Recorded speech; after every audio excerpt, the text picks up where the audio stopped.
because my father was 60 years old when he finally had me, his only son. The whole family coddled me like a precious jewel. They never let me do anything. Now I genuinely can't do anything. This boy with an awkward mushroom haircut, carrying a Pink Panther plush is Shui Hai. Don't be fooled by his silly appearance. He's a silver spoon heir, worth hundreds of millions. Though born to live lavishly, Shui Hai desperately wants freedom. After his parents' early passing, he's been smothered by his two overprotective sisters, especially this sister who resembles their grandma. Their excessive pampering kept him homebound till age 20. To escape Sister Shuebo's control, the curious Shui Hai decides to study in Hangzhou. Enough. Stop arguing. I'll miss my flight. So what if you're late? Just cancel the trip. He bolts to the airport car without hesitation, determined to claim independence and live life on his own terms. Just as freedom seems within reach, Shuebo intercepts him en route. She insists on accompanying him to Hangzhou. At the airport, Shuebo still babysits him,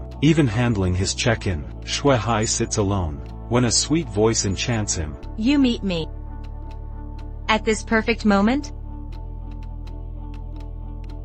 I prayed to Buddha for 500 years to forge this bond with you.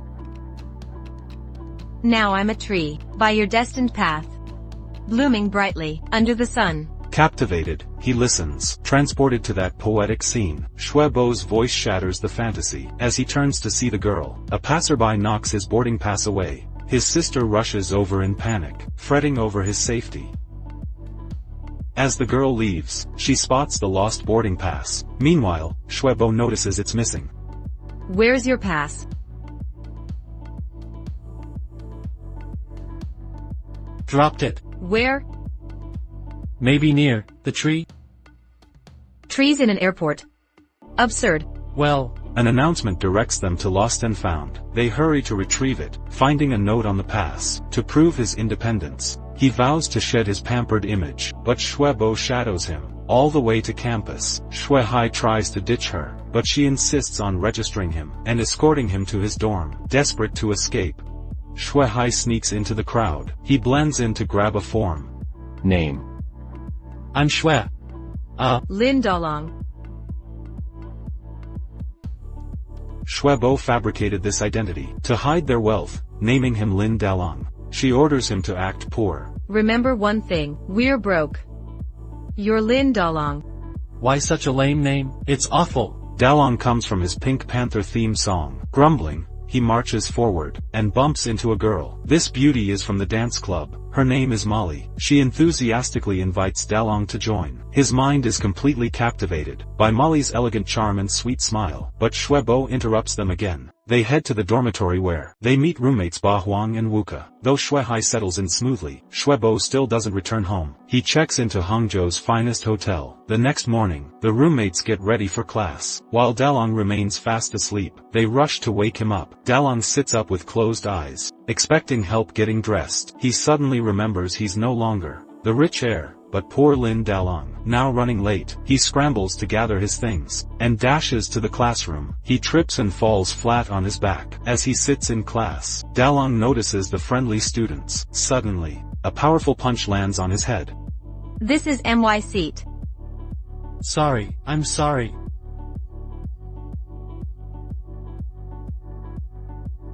This seat is for my feet. The transfer student faces the big she-devil for sitting wrong. This sweet-looking but brutal girl is Chen Baozhu. Her parents' divorce made her cold. The judo-trained girl clears rooms just by entering them. Baozhu always walks alone. Dalong seeks help from roommates, but Baozhu slaps him again. Too scared to resist, he keeps apologizing. During self-introductions, Dalong's funny-sounding name and timid manner draw laughter. When Baozhu hears Lin Dalong, she finally looks at him. After class, the roommates dramatically describe the she-devil. Dalong's not fully convinced. Suddenly, dark energy approaches. Baozhu marches toward him like a demon. Dalong tries to escape, but she grabs him. Where'd you get this haircut? This disaster on your head, where did you get it done?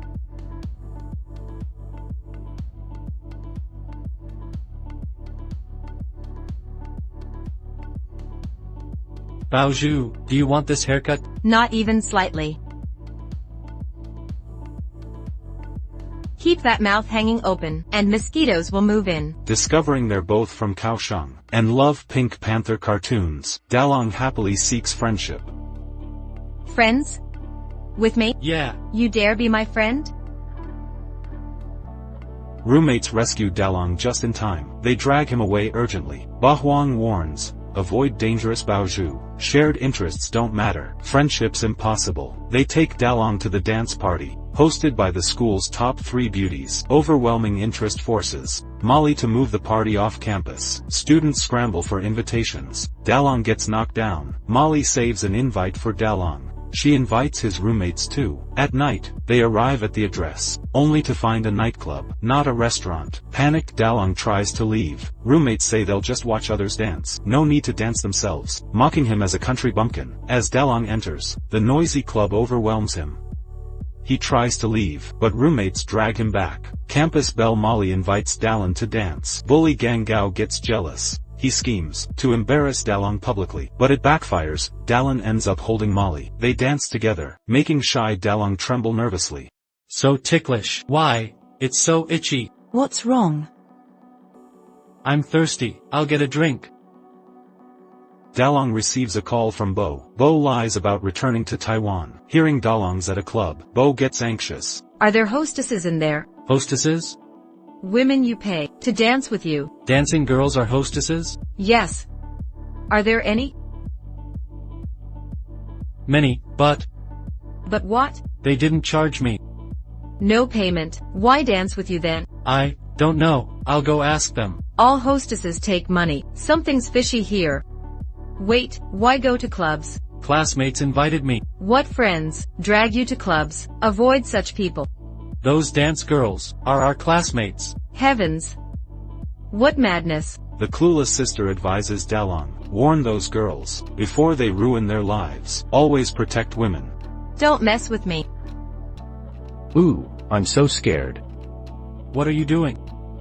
Don't fear, Baozhu, I'll protect you. Earlier, Baozhu saw drunks harassing a beggar. She bravely intervened. Now drunkards target her. They close in menacingly. Dalong witnesses this. After leaving the club, he rushes to protect her. Baozhu tells him to leave, but he stands firm. They must go through him first. The goofy Dalong shows unexpected courage. The drunks savagely beat him. Dalong gets knocked out cold. Enraged, Baozhu reveals her true power. She thrashes the drunks easily. Injured Dalong dreams of a sweet voice saying, "I'm your guardian angel." He struggles to see her face, but remains in darkness.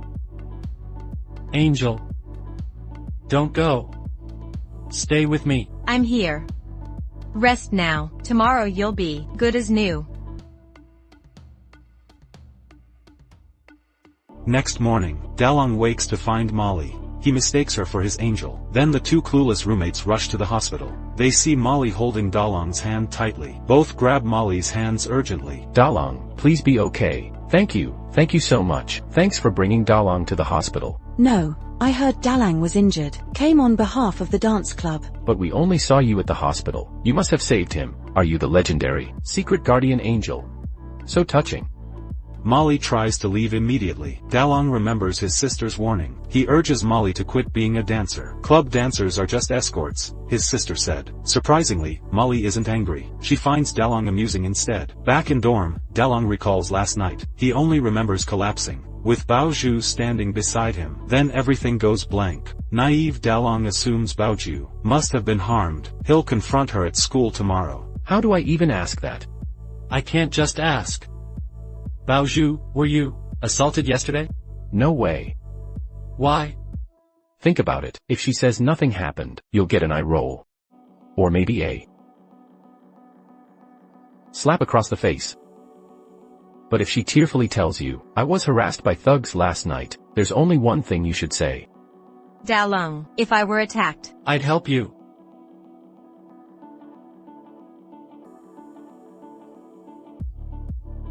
Dreading these scenarios, Dalong trembled in fear. He decided to check Baozhu's mood at school tomorrow, but Baozhu was nowhere to be seen. Dalong couldn't focus in class, convinced she'd been assaulted. During the semester's first class barbecue, while others prepared food, no one noticed Baozhu's absence. Anxious, Dalong wandered off, and spotted Baozhu standing alone by the lake. Thinking she'd jump, he rushed towards her shouting. Bao Zhu dodged, sending Dalong plunging into water. Shocked, Bao Zhu realized.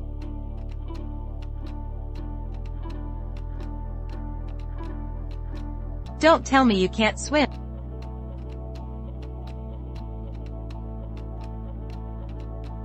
Lin Dalong, wake up. As Bao Zhu called his name, he remained unconscious. She gave him CPR.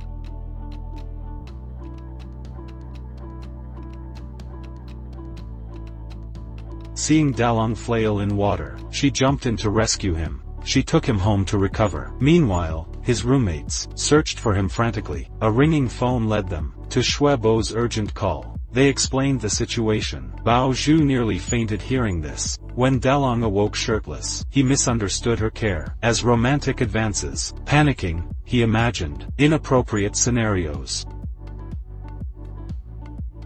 All men have wronged me. I'll make them all pay.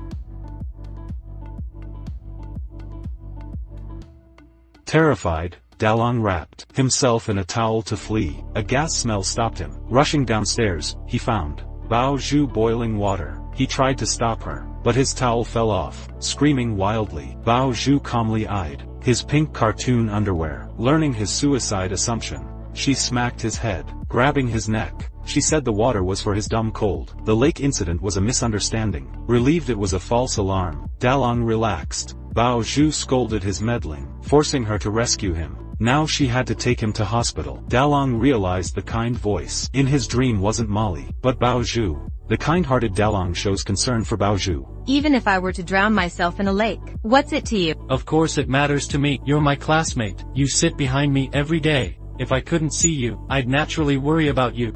His sincere attitude warms Bao Zhu's heart, but the tough Bao Zhu keeps pushing Dalong away. She tells him to change clothes and leave. Learning Dalong likes Molly and missed dancing with her due to his poor dancing skills, Bao Zhu takes him to a dance hall. She orders the strongest drink, while naive Dalong asks for strawberry milk. She mocks his uneventful life, forcing him to dance for her. Dalong only knows the Pink Panther dance. His quirky moves finally make Bao Zhu laugh.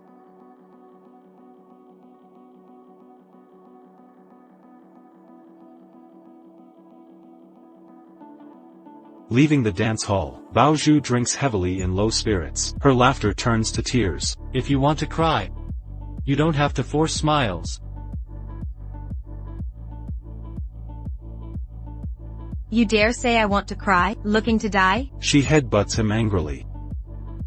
You jerk.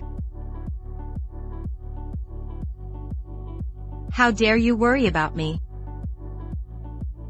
No one cares about me. No one. Dalong carries the drunken Bao Zhu home. Dalong.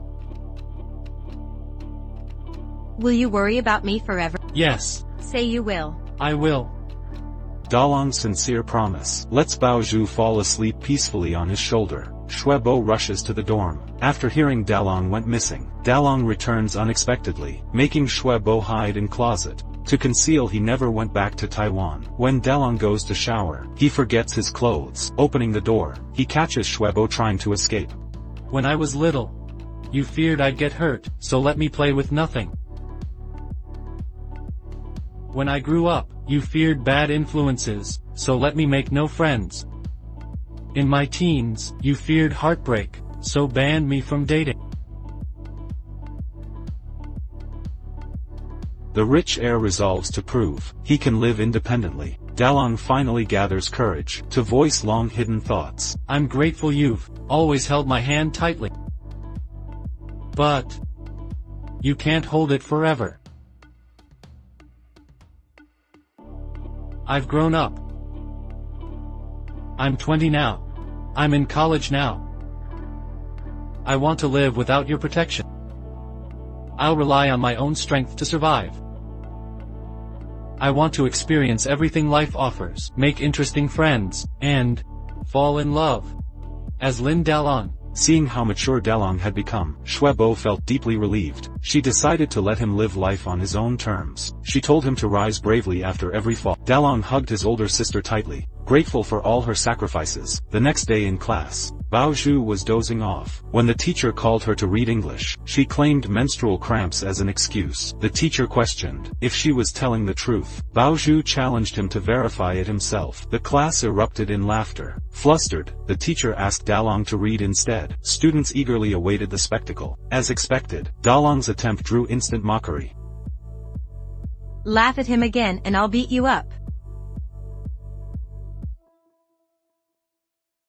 She acts like I'm her son. I just escaped my sister's control. Now this woman appears? No way. I must set boundaries with her. Dalong insisted it was fine, encouraging them to laugh. He read English loudly on purpose. Bao Zhu, disappointed by his lack of backbone, kicked him into the blackboard. After class, Bao Zhu asked Dalong to lunch, but he declined, claiming plans with roommates. He tried to dash off, but Bao Zhu caught him immediately. Powerless to resist, he was dragged to the cafeteria. The campus belles witnessed this. Though empty seats were plentiful, no one would sit with tyrant Bao Zhu. Molly invited Dalong to join them instead. They wanted to separate Dalong from Bao Zhu, mocking her sarcastically. They insinuated she was a thief. Warned him against materialistic friends. Bao Zhu didn't bother explaining, turning to leave alone. Dalong followed, asking if the rumors were true. She left without answering. The belles approached Dalong again, questioning if he doubted them. Dalong remained uncertain. She's eccentric and violent, but not a thief. Yi Qian revealed that in high school, Bao Zhu stole her watch. Dalong defended her. Maybe she was poor, and needed money? They said her family was wealthy, even affluent. Accused her of gold digging, claiming she dated Jiechia's crush, while he was rich, then dumped him. After his family went bankrupt, he was so devastated, he nearly took his own life. Molly claimed good intentions. We just want to help you. Why would you help me? My father asked me to look after you. Our university president? Why would he care about me? Your sister is close with my dad. She requested this arrangement. My sister knows your father? Remembering their interactions, he realized Molly's kindness was just professional duty. Kind-hearted Dalong sensed there must be a misunderstanding. He still believed Bao Zhu was a good person, and wanted to remain friends with her. Dalong, you're truly kind and naive, but you've misdirected these qualities. Chen Baozhu doesn't deserve your sympathy at all. Is that so? I'm the villain here. No one at school likes me. My parents don't either. Even if I died in a car accident, no one would care. If I disappeared one day, everyone would probably rejoice. Bao Zhu. Dalong's voice snapped Bao Zhu back to reality. She could no longer contain her emotions, and broke down in tears. That night in the dorm, Dalong told his roommates about Bao Zhu. They said the rumors about her, while everyone's just heard stories. No one's actually witnessed anything. But her unpopularity is undeniable. If you insist on being her friend, you'll become an outcast too. And being overprotected from childhood. Dalong, who never made friends. I know how hard it is to be alone. So he decided to use his heart to change Bao Zhu. Come to school the next day. Dalong is waiting outside the classroom for Bao Zhu. I wanted to say hello to her but got cold eyes. After the two came to the classroom and sat down, Dalong had the cheek to continue to talk to Bao Zhu. But Bao Zhu still didn't want to talk to him. In class, the teacher asked the students to make a report in groups of 2. Dalong and Bao Zhu, who were alone, were naturally assigned to a group. Bao Zhu did not agree. After class, Dalong asked Bao Zhu, why don't you want to be in the same group with yourself? Bao Zhu shouted at him impatiently, it's already from someone else. I heard she did a lot of bad things, and make friends with yourself, and scolded Dalong for his head problem. The original was betrayed by friends, is the real reason why Bao Zhu armed himself. In order to no longer let oneself hurt, she chose someone to live. I don't believe in the morality of my friends anymore. Dalong confessed to her, I have no friends since I was a child. He is eager to make friends with everyone, including Treasure. You grew up without friends? You're not afraid after you make friends, hated and excluded like I am? Afraid. But I think of myself growing up. A friend is not in the mood, so I guess you must be like me. You don't have a single friend, must feel very lonely. Since I don't like being alone, I can't do this to others. I want to be friends with you, let you never be alone. Bao Zhu was moved by his sincerity. Meet at the library on weekends to find information. Dalong is very happy. He finally made new friends. In the twinkling of an eye to the two agreed time, Bao Zhu waited at the gate of the library early, and the other side is never alone. Dalang, who had been out of the door, got lost. Pajou, call him. Dalong said he was lost. Bao Zhu asked him to briefly describe the surrounding buildings. There's a big Ferris wheel, and the lake and a big bridge. Okay, you stand there and don't move. I went to find you. Don't leave. Oh. Soon Bao Zhu drove up, but I didn't expect the silly Dalong. Really stand still. Only after inquiring did he learn that since never been on a bus, Bao Zhu dislikes his stupidity. Shut him up and don't talk. At this moment, I suddenly heard the cry of Dalong's stomach. It's not me. It's... You can get lost, you can't take the bus. I can't find the information, still dare to hungry. The shocking, ugly not pull a few mushroom head. My nickname is getting longer. In the evening, two people came to the Western restaurant for dinner. Dalong, who saw the menu, laughed from ear to ear. My sister used to order for me. Now I can finally order my own food. I will have a lobster foie gras, and then ribeye steak. Beef is rare and foie gras is fatter. Then I'll have a first dish, mashed truffle potato, another seafood soup, the last snack I want, flame cake, thank you. Looking at Dalang, who can order food so well, Bao Zhu didn't think much about it either. I just think he knows how to eat. When eating, Dalang's slow action made Bao Zhu dislike it very much, and urged him to eat faster. After the meal, Bao Zhu asked Dalong to pay for the meal he ordered. Only then did he realize that the part he ate would cost 200 yuan. I took out my wallet and found that I didn't have enough money. Bao Zhu angrily rebuked him for not having money and coming to a high-end restaurant for dinner. I think he's just trying to take advantage of himself. Let him have no money to pay and stay to wash the dishes. Dalong explained that he didn't pay for meals before. Bao Zhu asked him if he was a rich dude. The identity is about to be exposed. Dalong hastily lied that his family was poor. The dish I just ordered is also from the book. Because I can't afford a big meal without money, I can only read books and have a dry addiction. Under the begging of Dalong, Bao Zhu finally relent and helped him pay the money. Dalong happily took Bao Zhu's hand. It means the money will be returned to her later. On the way home, Bao Zhu asked Dalong why he came to Hangzhou to study. Dalong said his parents died when he was a child. Now that I grow up, I want to come out and make a dash. Make a lot of good friends. Bao Zhu then asked him why. No friends since childhood. Kodalang did not dare to tell Bao Zhu, because his family is very rich. His sister is overprotective. Don't let him make friends. He had to keep lying to Pajou. Because... Why?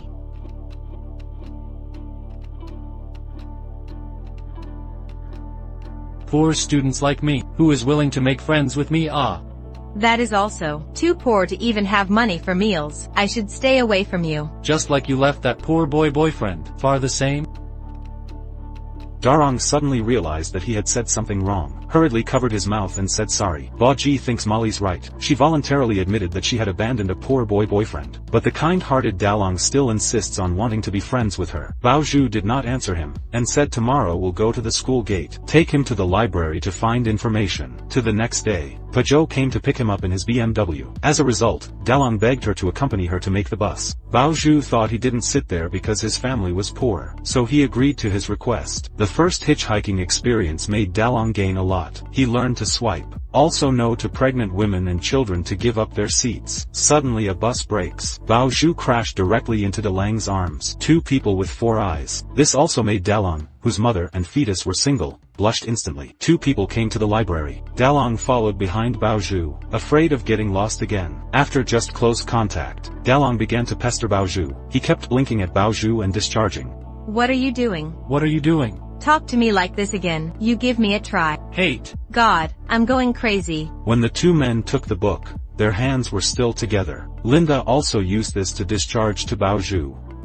When looking up the data, the wave still didn't stop. Bao Zhu was so angry that he wanted to hit him. That's it. The two caught up in the library. Bao Zhu accidentally hit the bookshelf and fell down. The book is about to fall. Dalong hurried forward to block, but was knocked unconscious. This is the third time that Dalong has fainted to save Bao Zhu. His stupid energy. Gradually across the high wall in the heart of Bao Zhu, the atmosphere between the two began to become harmonious and intimate. At this moment, I just met the 3 major school flowers. Dalong was so frightened that he turned around quickly. He was afraid Molly would be angry. Molly asked why the two were together. Dalong hesitantly explained that they were just giving a report together. Jia let Dalang choose, and Bao Zhu in order to angry them, deliberately lying that the two are already dating. Yeah, we're already. I'm dating you? That's right. If we weren't dating, how come you live in my house, still sleeping in my bed? You live in her house and you sleep in her bed. I've seen your naked body, and pink naughty panthers. Darang, really? Are you two really boyfriend and girlfriend? Yeah, the two of us. Is a boyfriend and girlfriend. Then she hugged the Linda wave, and kissed him. My first kiss. Baoju's success in this move has made the three schoolflowers angry. Molly looked at the two in disbelief. Baoju proudly pulled the waves away. After coming out, Dalong angrily told that it was his first kiss. But Jules can't believe. People who are 20 years old have never kissed before. Frankly, the last time he drowned, the artificial respiration has already touched his lips, and the first kiss was taken away. Dalong still has a bitter heart. He thinks the first kiss is precious, is to leave to their most beloved people. But the powerful Baoju did not realize the mistake. On the contrary, I think Dalong is reading too many girls' novels. Delang wronged and clamored for Baoju to return his first kiss to himself. Baoju is very speechless, and starts spitting out about his looks. He even cynically said that if he hadn't kissed him, I don't think anyone will want to kiss him in this life. Said he was a shoe handle. Dalong, who has always been weak, finally, as tough as a man once. Take away my first kiss, still laughing at me as a shoe handle. Do something wrong on your own. Also a pair of right. No wonder everyone doesn't like you. This casual remark directly hurt Baoju's heart. You say it again. I said, self-righteous like you. Bad girls who are difficult to get along. No wonder everyone doesn't like you. No wonder people don't make friends with you. Because, you're a real nuisance. What are you doing? Are you going to hit someone again? The relationship between the two instantly dropped to freezing point. Baoju turned and ran away angrily. Dalong was very depressed when he returned to the dormitory. I regret that I said that and hurt Baoju. Come to school the next day. Dalong took the initiative to find Baoju to talk. But Baoju, who is still angry, doesn't want to talk to him at all. Helpless Wave had to complain to the teacher. Baoju said that there was no need to speak to make a report. After class, Dalong directly stopped Baoju, venting all kinds of dissatisfaction from the beginning of school to the present. All along, he's been following orders. I didn't expect to sacrifice my first kiss now. Baoju is unwilling to continue to communicate with him. The two agreed to only make reports and stop talking. Dalong came to see Molly dance, but I was told that the stereo was broken. When the teacher asks who can play the piano, all the students present were silent, but no one plays the piano. Without music, you can't enjoy Molly's graceful dance. So Darong volunteered to accompany Molly. People don't believe that a poor boy can play the piano. After all, the piano is a musical instrument that only rich people can learn. Just when everyone thought Dalong wanted to show off, waiting for him to be embarrassed. But his skillful piano skills amazed the audience. It also made Molly look at him. Good feeling multiplied. And Dalong is also indulging in his own fantasy. Fantasy of two people dancing together. Even about to kiss Molly. In time, Molly interrupted his dream. It turned out that his cell phone rang. When I looked at it, I found it was Baoju. He came out in a panic to answer. Baoju ordered him to appear in Hangzhou Library in 30 minutes. As soon as I turned around, I found that the three schoolflowers appeared behind me. Jia reminded Delang that he was already with Baoju. Don't come to the dance studio again. Under Molly's gentle attack, Dalong also promised Molly to draw a clear line with Baoju. Hey! Where have you been? Where It doesn't matter if you play dumb again. You only have 25 minutes left. If you're not afraid to die, take your time. At this point, listen to the threat of Baoju. Only then did Dalong react. Hurry to the library. 1 more minute. You mushroom head, don't come again. You're dead. 5, 4, 3, 2, 1. In order to complete the report, Darong still sneaks up on the appointment. Two people came to the library. Dalong wants to speak, but was interrupted by Zhu Bao. Baoju states she'll only discuss the report, silence all other topics. Facing Baoju's arrogant attitude, Dalong angrily stops talking. He stands to use the restroom, but spots Molly approaching the library. Fearful of Molly's reaction, he tackles Baoju to the ground. Molly searches but finds no one. She turns back unexpectedly, making Dalong dive under a table. Baoju witnesses all these odd behaviors. She successfully shields Dalong. When Molly leaves, Baoju pushes Dalong away, too distracted to work. She abandons the confused Dalong. Exiting the library, Baoju gets stopped for a survey. Still furious, she throws an impatient punch. A man swiftly counters her move. Get back. Long time no see. Still the same temper. Senior? It's you. Dalong mistakes this for assault. He rushes to rescue her again. The man observes Dalong's antics, and plays along, releasing Baoju's hand dramatically. Baoju facepalms at Dalong. She slams him against a wall, lecturing him on judging character. The man is her senior Yanfeng, an advertising director, hosting a sweetheart pageant, to find a brand ambassador. Seeing their closeness, Dalong feels unsettled. He separates them abruptly, insists on treating Yanfeng to dinner. Baoju resists, calling Dalong a clingy pest. Yanfeng suggests their old method. The winner calls the shots. Thus, Dalong gets judo thrown away. I'm not having dinner with you. This is ridiculous. Why hit people? My back. Baoju thanks Yanfeng for judo lessons. Their conversation turns to Dalong. Yanfeng calls him endearing. Though Baoju complains, Yanfeng senses she feels differently about him. When mentioning Dalong's crush, Yanfeng detects jealousy. Are you jealous? Jealous? Of who? That mushroom head? Never. Not even in next life. Hope you're not jealous.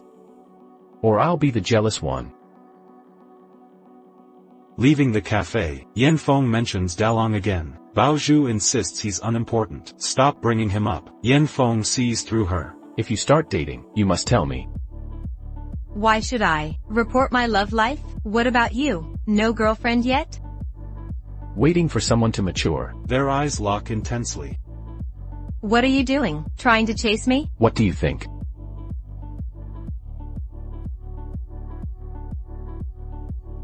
He leans in gradually. She instinctively pulls back. Yanfeng could only pretend to be joking, but he never mustered the courage to confess. When I wake up in the morning, you are all I see. When I think about you, and how happy you make me, you're everything I wanted. You're everything I need. Dalong kept studying when feeling unwell. Baoju showed no concern for him, and told him to stop squirming like a worm. Dalang blamed her for his condition, but Baoju suddenly grabbed his hand. This made Dalang cry out in pain. To make Baoju release him, he suggested she read aloud in class. Her sweet voice captivated Dalang completely. Meanwhile, the three campus belles saw the Miss Sweetheart pageant notice. Molly, the campus queen, decided to enter. Confident in her charming looks, she was sure she'd win the crown. Impressed by Dalang's piano skills, Molly asked him to accompany her. Despite his injured hand, Dalang agreed to help Molly, and so, they practiced together daily. Dalang worked on reports with Baoju. After all their hard work, they finally completed the project, but this meant their friendship was over. Dalang thanked Baoju for her care and help with the project.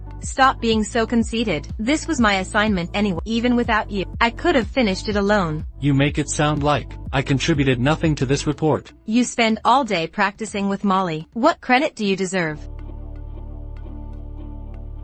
You're always out with Yanfeng. Even when I'm with him, I never neglected the report. Practicing with Molly never stopped me from working on the report. Their conversation turned into a fight. Baoju stormed off angrily. This time, Dalang didn't follow her. That night, Ba Shuang and Wuku rushed their report. The doorbell suddenly rang. Thinking Dalang forgot his keys, he opened the door and got kicked in. It was school bully Gao Gang. He forced them to do his report, but the deadline was tomorrow. There was no time left. Left with no choice, they stole Dalang's USB drive. They plagiarized Dalang and Baoju's hard work changing. Next day they submitted the stolen report. After school, Baoju went to the hotel. Yanfeng suggested she join the pageant, but she refused. No way. Fine. Let's settle this our usual way. If I lose, I'll obey you. If you lose, you listen to me.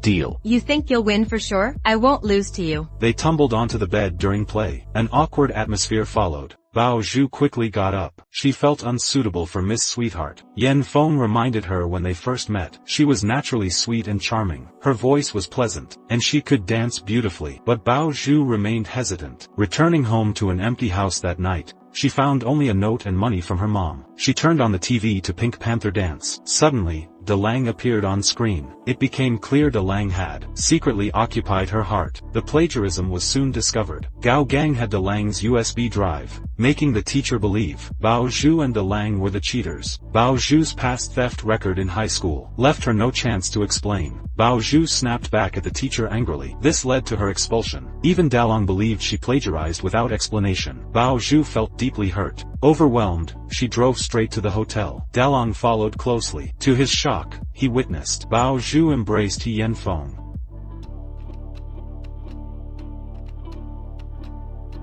What's wrong?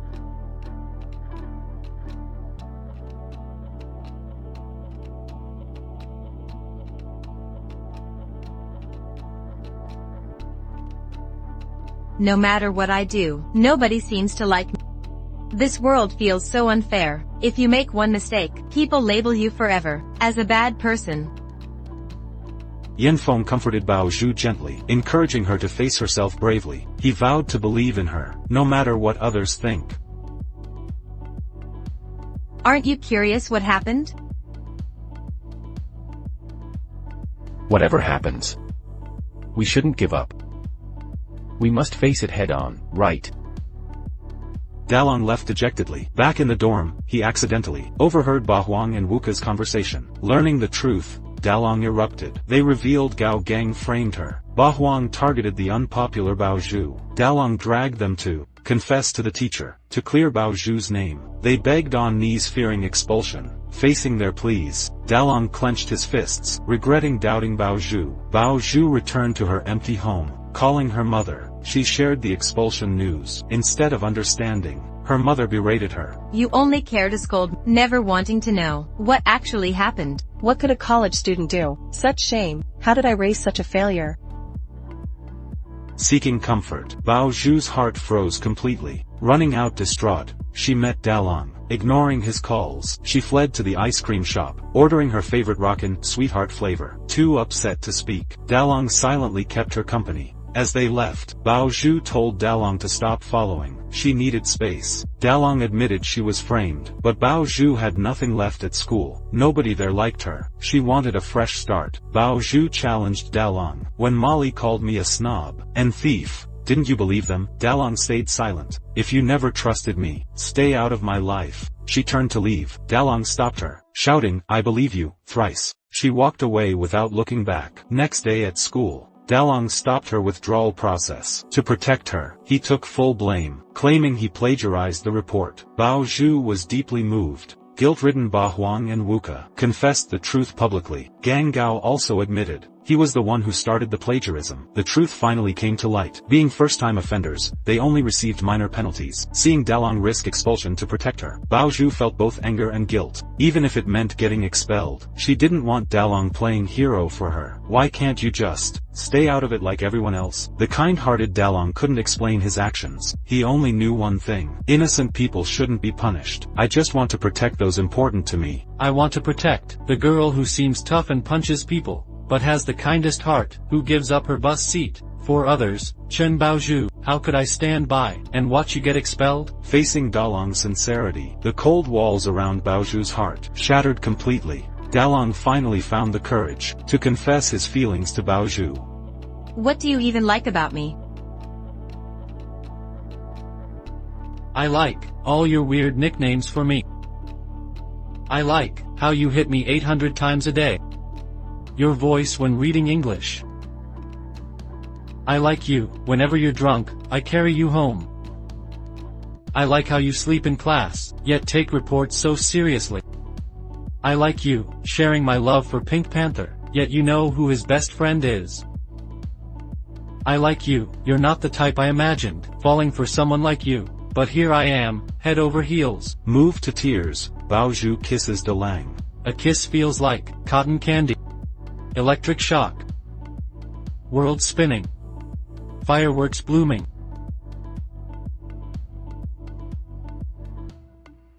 It really was electric. And actual fireworks too. Time freezes around them, leaving only two hearts in love. Overwhelmed by sudden happiness, Dalang questions if this is real. He asks if they're officially dating. Her answer reassures him, finally putting his worries aside, begging her to be gentler, only to get kicked instead. Dalang dreams of her sweet side. Wishful thinking. Baozhu flashes a tender smile, beckoning Dalang closer. Trembling, he obeys her call. Come here. You're hitting me again. I won't. Come here. Slowly leaning closer. No way. Deafened by her roar, she bans late-night calls. He dances with joy after she leaves. Back in dorm, he keeps reliving that magical kiss, oblivious to his roommate's chatter. Next morning, he waits early by the classroom, following her like a lovesick puppy. stealing glances during class, exchanging secret notes. Young love couldn't be sweeter. He plans a post-class date, interrupted by 3 campus bells. Miss Sweetheart pageant approaches. Molly begs him to practice with her, yearning glances at Baozhu, but gets dragged away by Yi Qian. Everyone expects charming Molly to win the crown easily. Competitive Baozhu changes plans, seeking coach Yanfeng. She honors her lost bet, entering the pageant to prove her hidden soft side exists. Yanfeng promises a special gift if she claims victory. She storms into dance studio. Campus bells tense up, marking territory. She takes Dalang, seeking inspiration. She demands Pink Panther dance, too shy to perform publicly. Hands up. Stop flailing. Show me how it's done. Baozhu drops her backpack and starts clapping a rhythm. Dalang, dalang, dalang, dalang. Dalang, dalang, dalang, dalang. Stop. What's wrong? You need to close your eyes. Okay. Under the night sky, the two joyfully dance the Pink Panther routine, oblivious to the world around them.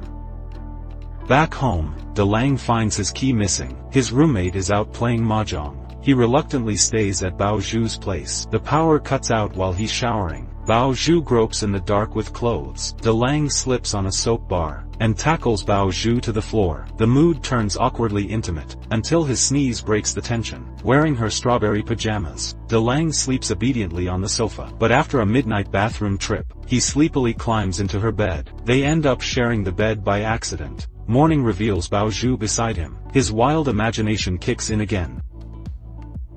Go ahead, scream. Scream your lungs out. Nobody's coming to save you. Help me. He won't come. So comfy. His scream wakes Baozhu. Her mom unexpectedly returns home. Hide. My mom's back. Why should I hide from your mom? Just hide. They scramble around the room, searching for hiding spots. Get in. Baozhu shoves Dalang out the window. Luckily, her mom suspects nothing. She later brings his shoes outside, seeing his strawberry pajamas. Baozhu bursts into laughter. To avoid her mom's notice, Dalang must shop while wearing the ridiculous strawberry PJs. Meanwhile, the campus queens sip coffee at the mall cafe, gossiping about Dalang. Molly gushes over her crush on him. Jia Jia spots him through the glass. The one-way mirror hides them from Dalang's view. Watching him with Baozhu, Molly feels a pang of jealousy, mistaken for a girl in the restroom. A man flees in embarrassment. Dalang tries changing clothes, but the pants Baozhu bought are too small. The zipper breaks. He reluctantly wears the pajamas again. Baozhu laughs hysterically. Why are you still wearing that? Love my strawberry PJs that much? The zipper broke. They're too small. Not my problem. Guess you're stuck with them. Might start a new fashion trend. Strawberry pajamas streetwear. Dalang asks why he must hide. As Baozhu starts to explain, Yanfeng calls urgently, summoning her for an emergency. Learning she's shortlisted, Baozhu hugs Yanfeng excitedly. He gifts her a delicate gown. The sweetheart pageant begins. Yanfeng judges as creative director. The host introduces the 10 finalists. The 3 beauties took the stage, stirring up excitement. The crowd erupted into complete chaos. When the last contestant's name was announced, everyone was stunned speechless. Boss, did I hear that right? What? What name did he just say? Nonsense. You definitely misheard. There's no way it's Qin Baozhu. Must be someone with the same name. Baozhu's appearance left the crowd in shock. No one could believe this cute girl was the same as the tyrant Qin Baozhu. Her sweet smile completely charmed Dalang, making him fall for her instantly. School beauty Molly went first, with Dalang accompanying on piano. Nervous in his debut performance, he kept making mistakes while playing, ruining Molly's chances of success. When Baozhu's turn finally came, Yi Qian mocked her dancing skills, urging her to quit while she could. Baozhu ignored the taunts, and marched straight to Dalang. Dragging him on stage, they danced to Pink Panther. Their perfect coordination and lively moves electrified the crowd.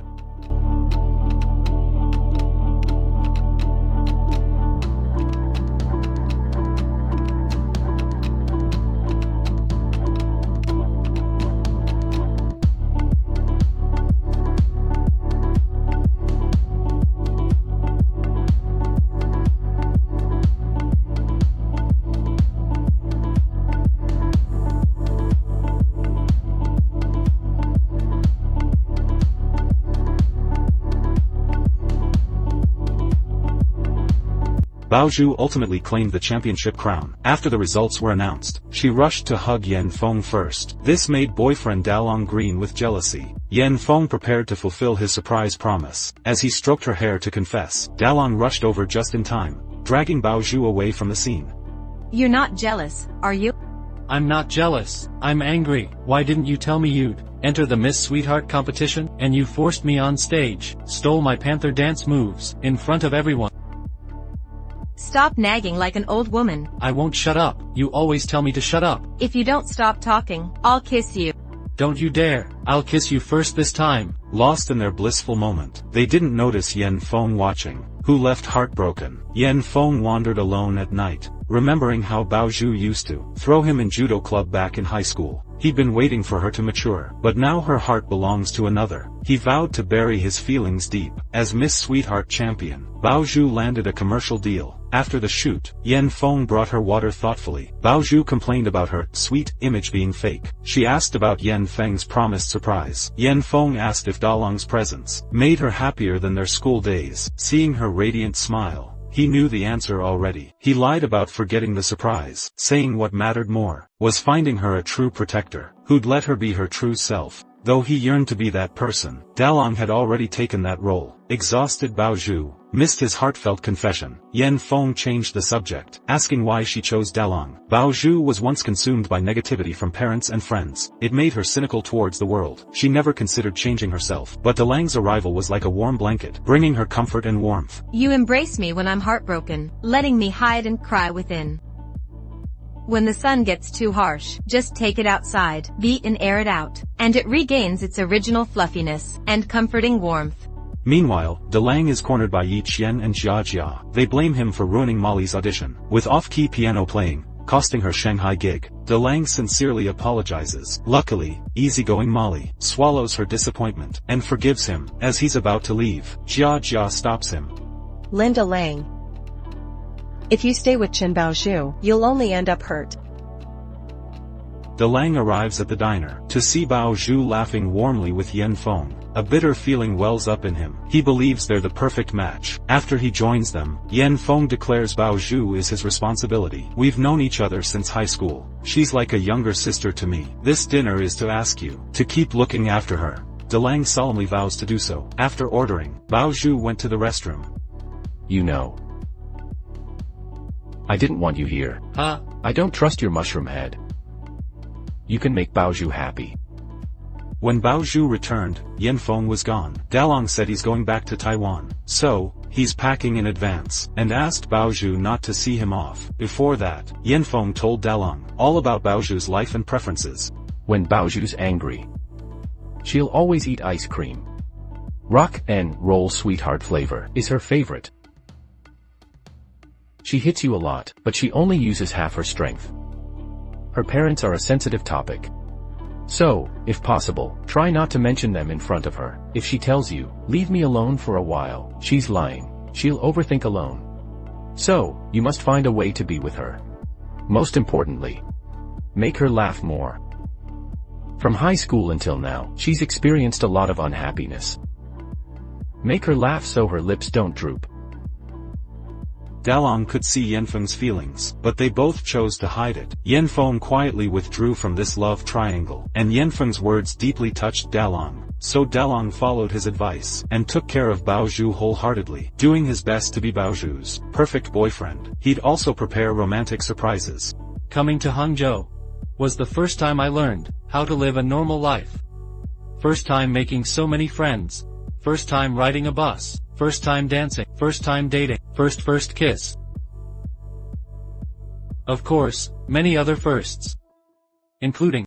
This relationship made Dalong and Bao Zhu experience unprecedented happiness. In these happy dates, their feelings for each other deepened. 2 years flew by. On their 2-year anniversary, Dalong carefully prepared a gift, his favorite pink panther, and told Bao Zhu to treat the pink panther as him. She can tell it all her worries. Bao Zhu was very touched. Just as Dalong was about to kiss her, the tone suddenly changed. Bao Zhu ordered him to take down the pink panther. Seeing Dalong cherish the relationship, Bao Zhu felt incredibly happy. She told Dalong if she ever threw it away, it would mean she didn't want him either. Unexpectedly, this seemingly joking remark became a foreshadowing of their separation. Gradually, Dalong noticed Bao Zhu wasn't as happy, seeing her always looking worried. Dalong didn't know what was wrong, and Bao Zhu didn't say. They went to a stall for ice cream. Unexpectedly, they met Bao Zhu's ex, the one who was abandoned when his family went bankrupt. He angrily threw a glass of water at Bao Zhu.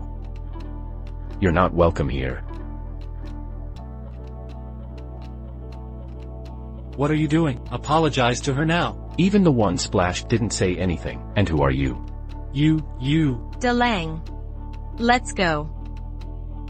Under Delang's questioning, Bao Zhu finally revealed what was in her heart. Turns out her mom's been forcing her to date rich men, and silly Delang thought that if dating rich guys made her happy, she should go. Bao Zhu was furious after hearing this. She told Delang, if he was rich, she wouldn't be forced to go on blind dates, because her mom doesn't want her dating poor guys. Then Delang remembered what Yi Qian once said. Her family is very rich, but because of that, she only dates rich people, and once they're broke, she dumps them mercilessly. He wants to know if Bao Zhu really likes rich guys, but Bao Zhu, being angry, said the opposite, claiming she's just a gold digger. If one day I tell you I can't date you just because you're not rich,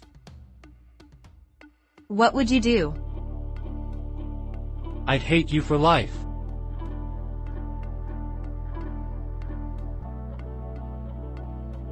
Just kidding. Delang still believes their 3-year relationship is rock solid, and he'll be very rich in the future. But Bao Zhu thinks he's joking, admitting she can't wait that long. But Delang firmly tells Bao Zhu, no matter what happens, he'll be with her forever. At this moment, Mom is at home, looking at photos of rich young men. When Bao Zhu gets home, she tells her mom she already has someone she likes, but she's strongly opposed. Mom says that for the past 2 years, she's been working hard outside to make up for Bao Zhu. Dad's debt from his business, begging Bao Zhu to marry a rich man to pay it off. I can sell my sports car, we can sell the house.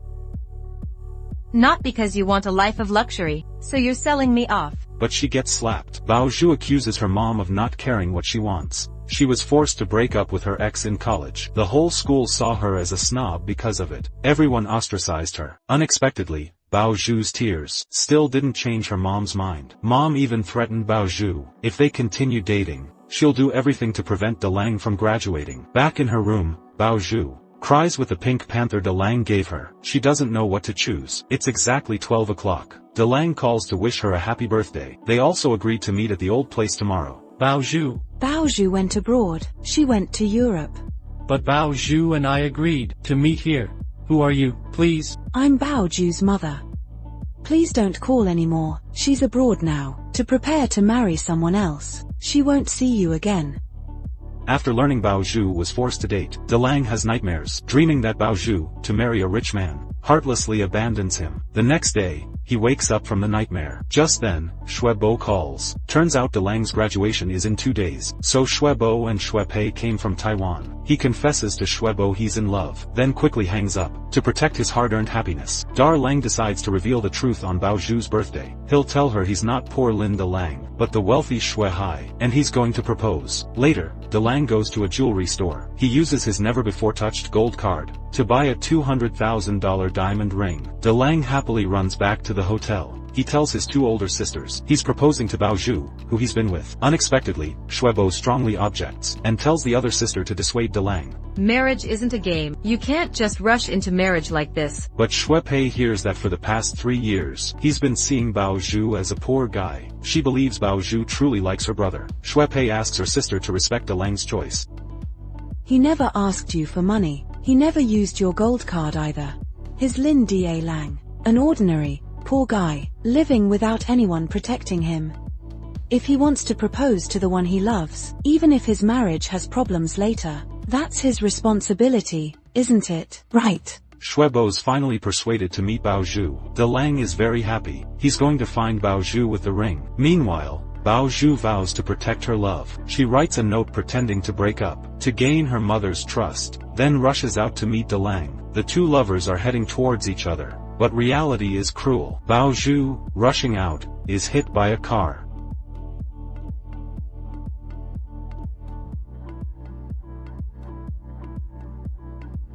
Bao Zhu hears the phone ringing on the ground. She wants to answer, but can't lift her hand. Soon she's sent to the hospital. Though severely injured, she can still vaguely hear the phone ring, and keeps calling out Delang's name. Bao Zhu disregards her own life in the hospital, and struggles to leave to meet him. Weak, she collapses and reaches out. Delang, unaware, waits for her in the rain. He finally gets through on the phone, but her mom says Bao Zhu is getting married. This news is a bolt from the blue. Delang is stunned. Back at the hotel, Delang cries. Under his sister's questioning, Delang tells them what happened. Graduation day arrives soon, but Bao Zhu doesn't show up. Everyone gives their graduation speeches.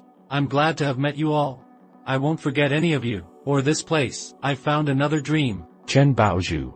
Yes. What he doesn't know is, Bao Zhu is in the ICU, saying, "Wait for me," in the hospital. After the graduation ceremony, the three school beauties approach Delang. They mock Bao Zhu, claiming they told him before. Bao Zhu isn't a good girl. She easily plays with people's feelings, saying she's a snob who loves money. After they leave, Shui Pei tells Delang, the most should not to do is to pity himself. He should face the answer bravely. Don't leave yourself regrets. Reminded by his second sister, will Delang seize the opportunity to find the one he loves? If I throw it away someday, be prepared. Prepared for what? Which means,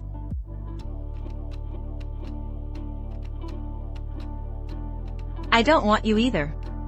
So there are no regrets. Delang goes to Bao Zhu's as a last resort, but Bao Zhu's mom answers the door. Obviously, Bao Zhu isn't home, but clueless Delang begs her to let him see Bao Zhu one last time. Her mom deliberately lets him search. Delang runs inside yelling her name, but there's no response. Her mom even mocks Delang coldly, but he still doesn't believe Bao Zhu would abandon him so heartlessly. Seeing that he won't give up, her mom directly pulls out a breakup letter written by Bao Zhu. Mom, I know you're doing this for me. That poor kid, Lin Delang, isn't worth my time at all. I'll break up with Delang and go on a blind date with who you chose.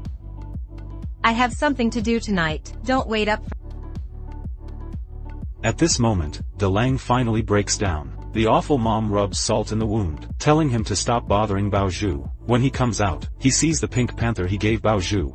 There it lay, abandoned in the trash by the door. Dalong reached the depths of despair. He rushed to the Ferris wheel in the pouring rain. Raindrops pelted his entire body. If you were wealthy, I wouldn't need blind dates. Chen Baozhu, the girl you're dating, is nothing but a gold digger with shallow values. I can only date rich men. You've loved the wrong person. So what if I prefer wealthy partners?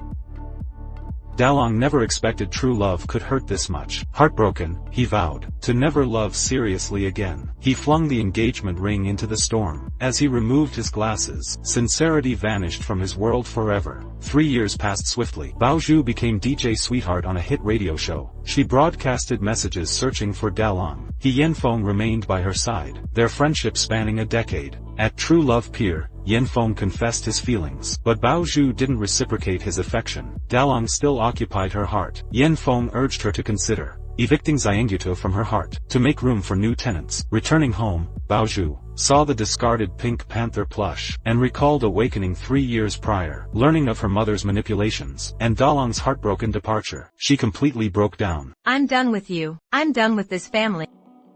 When I was younger, I couldn't defy you. Now I'll fight for my happiness. You drove Lin Dalong away? Fine, I'll find him myself. Don't you dare stop me. For years, she'd kept their photo and plush by her bed. Finding the plush discarded at her door, she knew Dalong's heart was shattered. After her parents' divorce, she left Hangzhou, journeying alone to Kaohsiung, Taiwan. For 3 years, Yanfeng tenderly cared for Bao Zhu, found her housing, shared meals, slipped her money discreetly. He guarded her dignity carefully, even joined her search for Dalong. Though met with repeated disappointments, Dalong had vanished from existence. Gradually, her hope faded. Bao Zhu realized Yanfeng's constant devotion. She resolved to seal away their memories in a dusty box. Slowly opening her heart to Yanfeng, she embraced a new chapter. We're dating, not getting married. If you won't marry me, why gift me this extravagant diamond necklace? For fun. You're happy, I'm happy, let's all enjoy. The once notorious Lin Dalong with his awful hairstyle, transformed into dashing tycoon Shui Hai. Late for a date?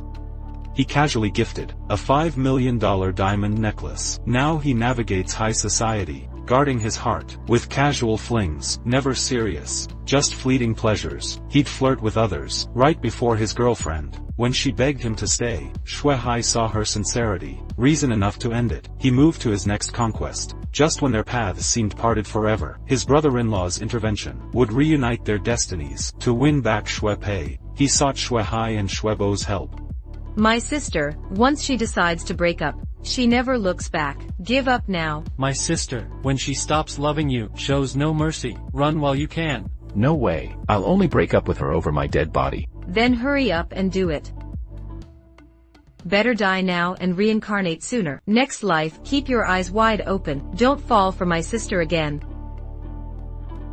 Such devotion stirred Shui Hai's sealed memories. Long-buried recollections came flooding back. Shui Bo, moved by his sincerity, decided to help. Brother-in-law announced he'd call into a popular radio show. He'd make a heartfelt confession to Shui Pei on air, begging them to make Shui Pei tune in tomorrow. The next day, Shui Hai went to pick up Shui Pei, but they missed the broadcast time. They tuned in from the car instead. As the emotional confession played, Shui Pei wore a look of disgust, deeming his actions childish. She blamed Shui Hai for assisting him. As he tried to explain, Bao Zhu's voice suddenly came through the radio. His entire heartfelt confession. His voice went hoarse. I hope Miss Shui heard, and gives him another chance. Thank you, Mr. Wu. Please don't be sad anymore.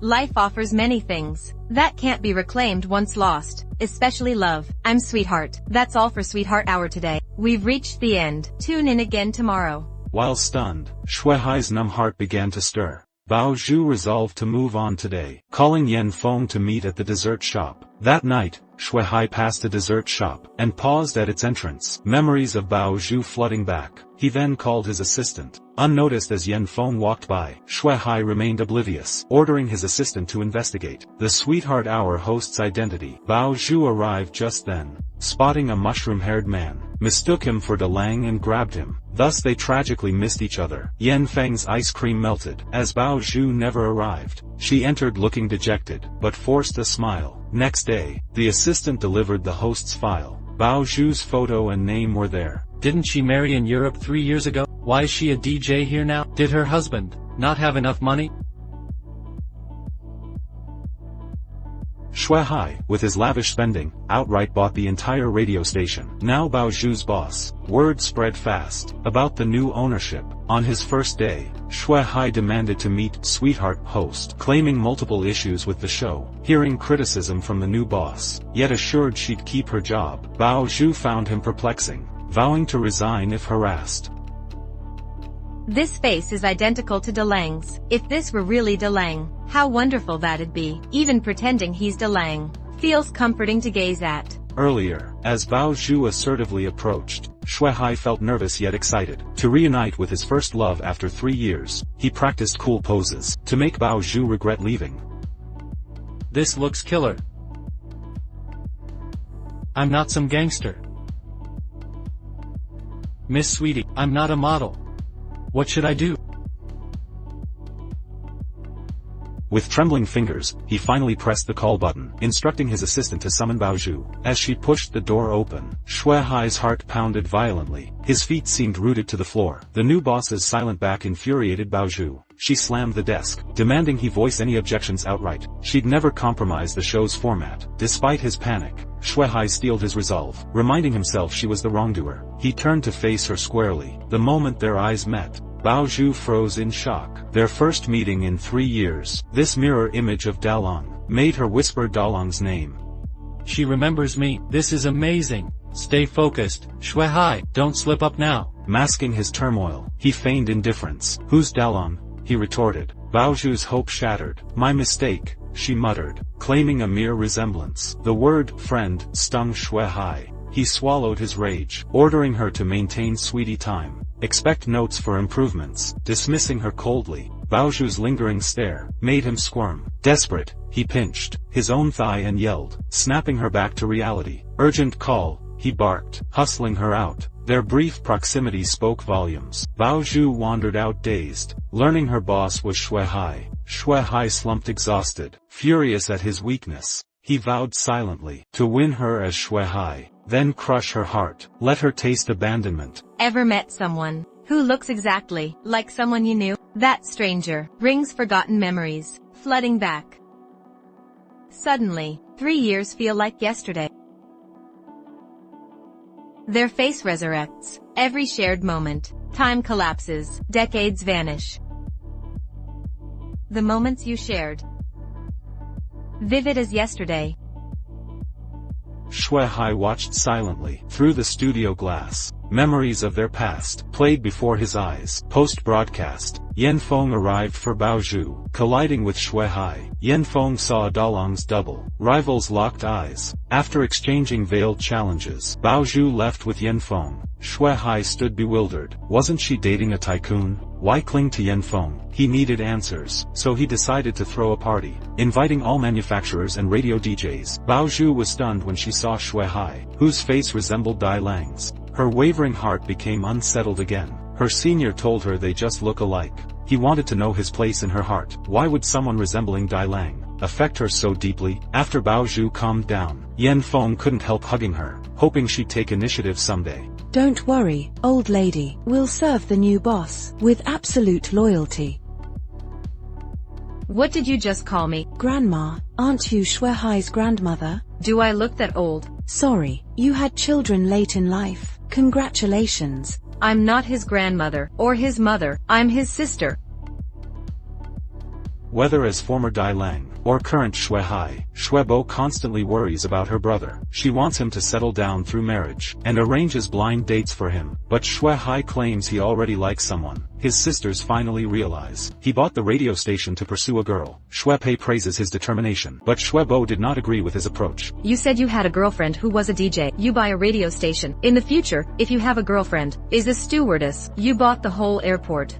It's not like our family can't afford it. Two people do not agree. As he spoke, he quarreled again. Shui Hai's abnormal behavior aroused Shui Pei's curiosity. Only after some inquiry did I know. It turns out that this girl is the one who abandoned and hurt her brother 3 years ago. Shui Hai also said his revenge plan. I didn't expect Shui Pei to fully support his decision. In order to see what Shui Hai's favorite girl looks like, Shui Bo. The next day she came to the radio alone to find out. It turns out that everyone is mistaken for the new boss's grandmother. Shui Bo left all the female colleagues on the radio. Let everyone stand in a row. One by one, ask about each other's emotional status. In the end, I thought Shui Hai liked the object. It's an old and divorced director. Fortunately, Shui Hai arrived in time to stop the farce. He took Shui Bo to the office. The assistant came in and said, Shui Hai's favorite sweetheart show begins. Shui Hai wrote her out and said no more. But the assistant didn't understand what he meant. What does that sweetheart look like? Sweetheart is beautiful and has a sweet voice. Is the most popular DJ on our radio. Open it quickly and listen to it. Hurry up. Come on. After opening the phone to answer the broadcast, Shui Bo was also attracted by Bao Zhu's sweet voice, not to say to go to see her. But Shui Hai did not agree. He was afraid that Shui Bo would scare Bao Zhu. After all, she was coaxed out. Unwilling, Shui Bo watched Shui Hai walk in, hurriedly let the assistant take her to the sweetheart host. Shui Bo looked at Bao Zhu as ordinary, feel nothing special, even startled by her violent behavior. If Shui Bo really likes her, I have to find a way to stop it. But in what way? Think of a way. After the broadcast, Bao Zhu took the initiative to ask Shui Hai for coffee. He is very happy. He suggested going for a drive. Also, he's a good driver. But in fact, this is what he practiced specially. Two people came to the beach at night. Bao Zhu asked him if he had left Taiwan, go to other places to study. Shui Hai was so excited that he almost spilled the beans. He lied that he had been to Canada to study. Then Bao Zhu asked him if he had been to Hangzhou. He can only continue to lie. She lied to her that she only went to play with her sister for a month last year, and take this opportunity to ask about the situation of Bao Zhu. Learned that her parents divorced, living alone in Taiwan. Shui Hai began to feel inexplicably sorry for her. Try to restrain yourself and then ask about her. Is it with He Yan Feng? Bao Zhu did not answer him, but he said he was still waiting for the person in his heart to appear. When the two were ready to walk around at will, Bao Zhu accidentally sprained his foot. Shui Hai hurried to hold her. This moment as if back to 3 years ago, just as the two wanted to go further. But it was interrupted by Shui Bo's phone call. And this conversation did not unravel the misunderstanding between the two men. Shui Hai's misunderstanding of Bao Zhu seems to be getting deeper and deeper. I originally thought, which rich young master would you marry? Turns out you're because, not waiting for the ideal object. What is the wind, let you fill the void, wretch. I'm going to chase you. knowing that he and Dalong, not the same person at all. Why would I ask him? Did you go to school in Hangzhou? Chen Baozhu. Dalong has disappeared in your world. Forget about him. Baozhu always has an inexplicable sense of familiarity with Xuehai, and can she really easily forget Dalong? Xuehai is close to Baozhu, so we had a party at home. He's trying to show off his handsome and golden charm. Baozhu and Yan Feng were invited to attend, but since the last time Baozhu did it on the radio, the scene of beating was just seen by Xuebo. It has always left a bad impression on her. Take this opportunity. Xuebo is going to give her a hard time, and ask about her relationship with the wind. After some self-introduction, Xuebo came straight to the point about Baozhu. Let her improve her temper. And Baozhu, who has a strong character, is not to be outdone. Two people do not give in to each other. Flavor of gunpowder. All this happened to be seen by the wind standing not far away. He hurried over to the roundabout. Are you her boyfriend? You're not her boyfriend, are you? What are you doing? I'm not doing anything. I can't even ask.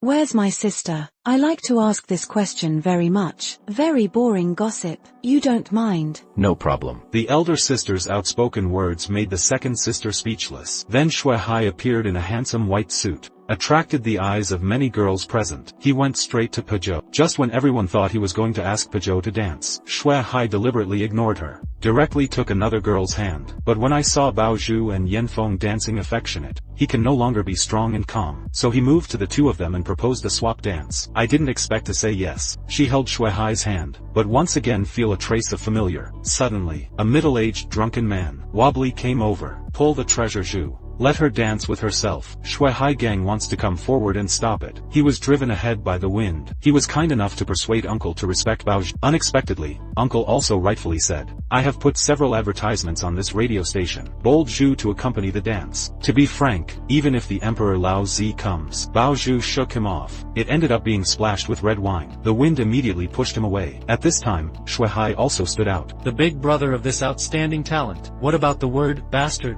It's not allowed in our house. Isn't that right, sister? Yes. It can be said that only people dressed in foul are silent. To say such a thing. Don't think you're rich. You can bully people. You can bully people. Our family has 100 times more money than you. Housekeeper, seeing off guests. Yes. The elder sister was so angry that she gave the eviction order directly. Xuepei also enthusiastically took Baozhu upstairs to change clothes. When the two were chatting, Xuepei deliberately revealed that after Xuehai heard her voice, bought the whole station for her. Let Baozhu seize the opportunity to marry into a rich family. Baozhu is indifferent. He also said that he would find an opportunity to make it clear to Xuehai. I don't think I'm right for him. Xuehai on this side can see. The wind cares much more about Baozhu than he imagined. I'd rather offend customers with a budget of tens of millions. Also want to protect the treasure Zhu. The wind threatened him too. For employees to publicly humiliate manufacturers. And Xuehai can only lie that he is not short of this money. Then test his relationship with Jules. Think two people can't just ordinary relationship. Even if she is a girl I don't know, meet the same people, the same situation, I would have done the same thing. Amazing. Good. I like strong opponents.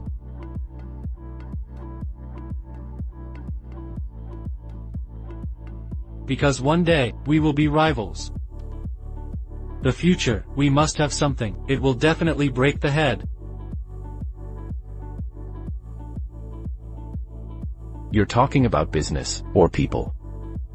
I won't tell you. Baozhu came to thank Xuehai. Then he left with the wind. Look at the back of two people. Xuehai is jealous again. The next day, the assistant took the invitation letter to Baozhu. The boss asked her to have dinner together. After receiving the invitation letter, Baozhu also decided to take this opportunity to make everything clear to him. As long as you be my girlfriend, what do you want? I can get it to you anytime, anywhere. A rich man like you. I like it the most.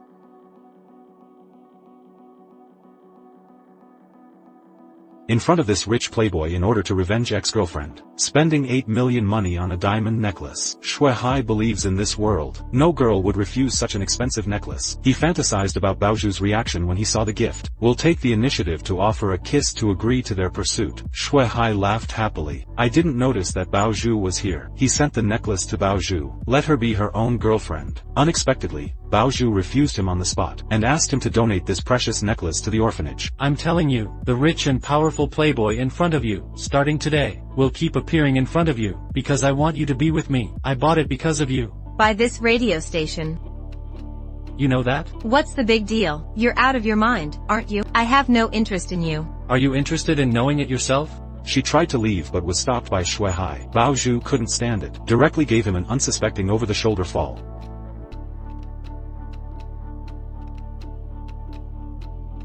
Damn, that's not the way it is. You come back. She was very disappointed. Only then did I see completely that Shui Hai is not Dalong. The two are just similar in face. Personality is completely different. Dalong is so simple and kind. And Shui Hai is just a nasty guy. But she doesn't know why. When Shui Hai looked at himself, he felt moved. She ran all the way home. Take out the pink panther in the box and take a group photo. Now her heart can no longer calm down. At this moment, the wind just came. It turned out to be Huang Dong who caused trouble at the party, to remove all the advertising budget, and the sweetheart time hosted by Bao Zhu. It is also likely to be stopped. Bao Zhu, however, showed a look of indifference. He said he didn't want to do it either. Under the pressure of the wind, Jules told the truth. She doesn't want to face it every day. A man who looks like Darlang. She wants to get away from everything about Darlang. The wind frankly didn't want her. Escape the waves to come to their own arms. Encourage Bao Zhu to face Shui Hai bravely. Don't just want to escape. Wait until you even face him. Look at this face that looks like Linda Wave. You won't feel anything. That's the real forget him.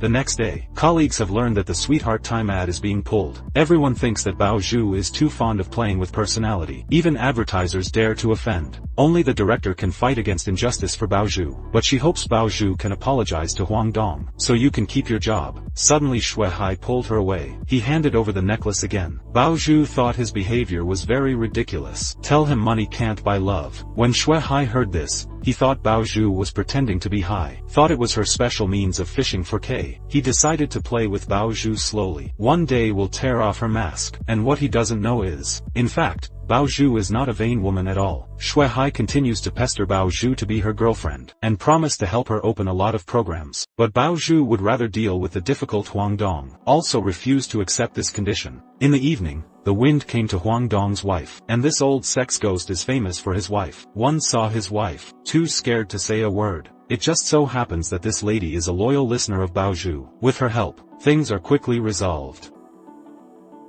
I think of that old bastard's face. Just feel funny.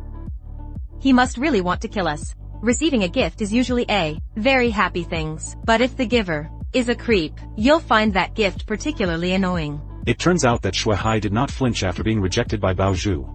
Instead of more unbridled crazy pursuit of her, he thinks girls like flowers. So he sent Bao Zhu a whole row of flowers. The company instantly became a florist. This made other female colleagues cast envious eyes. Shui Hai even left his name on the card, to show their status. Now everyone knows. He bought the whole station for Peugeot. But Bao Zhu was not moved by this. She was so angry that she threw the flowers in her hand heavily on the table, and expressed his displeasure on the radio. And Shui Hai, after hearing the broadcast, he immediately drove to the radio station and questioned Bao Zhu. Bao Zhu told him not to do such boring things again in the future. He made such a big move to openly pursue himself. It will embarrass her in the company in the future. Shui Hai said she would accept her pursuit. Then she will be the boss of the radio station, and no one will gossip. Bao Zhu doesn't understand that there are so many female DJs on the radio. Why is he chasing himself? I just want to chase you. I don't want anyone else. Why? Because you are Qin Bao Zhu. Can't say it. Then why don't you give me chase? Because you're like Linda Wave. You also can't say it. At this moment, Yan Feng just drove to pick up Bao Zhu. Look at his proud expression. Shui Hai was so mad. Drive straight up. Wait to the traffic light intersection. They both rolled down the window. Shui Hai's eyes are full of provocative eyes. Also deliberately open the sports car convertible. Sarcasm. A car like yours. How to catch up with girls. I'm sorry. The girl you're chasing is in my car now. Look, also see out. My car is much better than yours. Before the green light. Come on, sit down. It doesn't matter what car you drive. It's the man who drives the car. Shuai wants them to see the power of sports car. The wind was also successfully excited by him. So two people chase each other on the road. No one will let who. Just as Shuai considered himself the winner. But the wind took Bao Zhu to another road, straight away from him. But Shuai still won't give up. Keep driving to catch up. Wait until the evening. Yan Feng brought Bao Zhu to a noodle shop to eat noodles. Shuai not only followed, also deliberately scratching his head beside the two people to disturb the meal. See me happy? How can you bring Miss Sweetheart to eat noodles? So poor. Bao Zhu and Yan Feng when he was a puppy. The two were provoked by him and had no intention of eating. Just get up and leave. I didn't expect Shuai to still haunt the family with Bao Zhu, even if shut out. Also want to sing a welcome song repeatedly come in. He complained that the house was small and old. He threatened to buy a mansion and give it to Bao Zhu. The wind thinks he wants to hide the charming in the golden house. Let him respect Bao Zhu, and ask him to leave as soon as possible. Shuai can only lie that he is here to talk about business. He wants to know about the sweetheart host and the radio director. Are the two dating? If there is, it will have a great impact on the radio program. Pajot thinks he's boring. There is no need to answer him, and it's time to leave work now. Shuai offered to pay Bao Zhu 50,000 overtime for an hour. With words in the words of satire, Bao Zhu said that Yan Feng is a creative director with an annual salary of 10 million yuan. But Shuai ridiculed that it was his monthly salary. Bao Zhu's face was speechless. You are poor. I'm so rich. You say I'm poor? You're so poor that you only have money left. Mouth full of money. Don't you have anything else? Chasing your girlfriend with money. Use money to defeat rival in love. Don't you think it's pathetic? Bao Zhu was upset. Let them all leave. After coming out, the two still kept bickering. The wind had to call Bao Zhu. Let her be careful. Shuai continued to pester Bao Zhu after seeing him leave. Want her to say goodnight to herself before she leaves. He hugged Bao Zhu from behind. Let her be her girlfriend again. Bao Zhu finally could not bear. He just gave him a shoulder fall. He has a face to enjoy. Pretending to faint the past. Bao Zhu is afraid that if he catches a cold and has a fever, you have to take responsibility. So he dragged him into the house. I didn't expect Shuai to fall asleep unexpectedly. Treasure Zhu. I really love you so much. Why do I love you so much? What do you call? Bao Zhu looked at Shuai sleeping. The more I think he looks like Dalong, except for the hair. The nose and mouth are almost the same. Shuai's sound in his sleep can't help but make Bao Zhu more suspicious that he is poor boy Linda Lang. The next day, as soon as Shuai opened his eyes, he saw Bao Zhu sitting beside him. He was so frightened that he immediately sat up. Bao Zhu questioned him last night. Why do you call yourself Sister Bao Zhu when you are in a coma? Shuai's face was flustered. The identity is about to be exposed. He can only lie about. In his subconscious, he took Bao Zhu as his sister, because her face looks bigger than her own, and said she was wrinkled. Shuai's words dispelled Bao Zhu's doubts. At this time, she just wanted to beat Shuai. Paju threw him out the door, and threw his shoes straight out. Soon Bao Zhu complained about Shuai's behavior on the program. Advise all female friends not to associate with rich people because they think money can buy everything. Unbeknownst to Shuai still, the glass window expresses his love. Bao Zhu is very angry. Continue to spit crazily, she said bluntly. If this rich man happens to be your immediate superior, that would be much worse, because he'll treat you like a maid. Shuai was very angry after hearing this, hurriedly ran to the office to make a phone call to connect. He took the initiative to admit that he was who Miss Honey said he was. Said to her argument is very good opinion. Who doesn't want to marry a rich man? Although money is not everything, but without money, you can never. Without money you will be abandoned, to be ridiculed, to be deceived. What about money? Can money buy health? Can you buy love? Why not? You have money, you can buy anything, you can go anywhere. The point is, if you have money, chasing a girlfriend is, there are advantages over poor boys. I don't want you to have this idea, to insult our audience. We take the next connection. Bao Zhu resolutely hung up the phone. Shuai wants to continue the line to debate with her, but I can't get in. After the next broadcast, Shuai found Bao Zhu again. He actually took Bao Zhu's cup and drank it directly, then let Bao Zhu follow himself, but she is not willing. But he had no choice but to cheat Bao Zhu into saying it was official business. Shuai took her to visit the mansion, and said that this is their own choice for a long time. Look at this living room, big enough to have a party. There is also an indoor swimming pool below. Gym, cinema. The point is, there is also an oversized garage for 5 cars. Cool, huh? Bao Zhu was confused by what he said, told there were no customers at all. She didn't understand why Shuai brought herself to see the house. Shuai did not answer her. Instead, he handed over the key to the mansion. He tried to impress Jules with money, but I didn't expect that Bao Zhu was not only ungrateful, even more fire. This makes Shui Hai feel that she is puzzling. What's wrong with me? Which girl doesn't like famous brands? Which girl doesn't like her boyfriend rich? Maybe the others are, but I'm not. You are. You're the one. Don't tell me you like poor boys. Do you dare to say that the people you associate, did you leave him because the other party was poor? These words stung Bao Zhu's heart like a needle. She was powerless to refute, had to flee. She came to the sweet shop. As a result, the cheeky Shui Hai followed him again. The habit of looking at Bao Zhu has not changed. When you get angry, you have to eat ice cream. He felt that Treasure Jules was talking. It's rude to walk away in the middle of the talk. Bao Zhu said angrily that he was such a bad girl, and confessed that she had dated 2 poor boyfriends. When it comes to Dulong, Bao Zhu hesitated. She didn't know what to say about the accident. I can only say that I didn't go to the appointment at that time. Maybe it's fate. Shui Hai couldn't help asking if she still loved Dalong, but Bao Zhu did not answer. Eating ice cream all the time. Haidon was furious. Grab her ice cream directly. After 2 mouths, he rushed out of the store. Bao Zhu chased him out and asked him why he was angry. Shui Hai had to say that he felt unworthy for Dalong. Without knowing it, Bao Zhu asked him if it was Linda Lang. What does this have to do with him? And Shui Hai who is angry. But he said angrily that he wanted to thank Linda Lang. If it weren't for him, I have no chance to pursue Bao Zhu myself. Linda Wave is a fart. Linda Lang deserves to have a poor boy. He can't catch up with someone he likes. You've gone too far. Shui Hai's remarks completely angered Bao Zhu. She clenched her fist and punched Shui Hai high, and called Yan Feng to resign. She can't do this job for a day. Soon the wind came to the company. After learning what happened, he accused Shui Hai of being a big boss. Go and scold someone you don't know. It's too undemeanor. Bao Zhu wants him to apologize or he will resign immediately. As a result, Shui Hai, a childish ghost, said, if Bao Zhu dares to resign, he fired everyone. The two argued endlessly. The wind takes the initiative to stand up and resolve the problem. He said he wanted to talk to Shui Hai alone. Let Bao Zhu go out first. I haven't waited for the wind to speak yet. Shui Hai made it clear that his position was firm. He would never agree to Bao Zhu's resignation. Under the deception of the wind, Shui Hai was successfully persuaded. In order to make Bao Zhu stay, Yan Feng played her emotional card. Let Bao Zhu think about those listeners who like sweetheart time. If that's when she suddenly says she's leaving, so what do? Under the persuasion of the wind, Bao Zhu finally relent. Both decided to take a step back. Bao Zhu proposed 3 conditions to Shui Hai. He wouldn't have resigned if he could have said yes. First, when I was doing the radio, please don't act like an idiot, dangling in front of me. Second, don't you insult Linda Wave again. Third, don't you say anything to pursue my idiot words. What if you want to pursue your truth? No.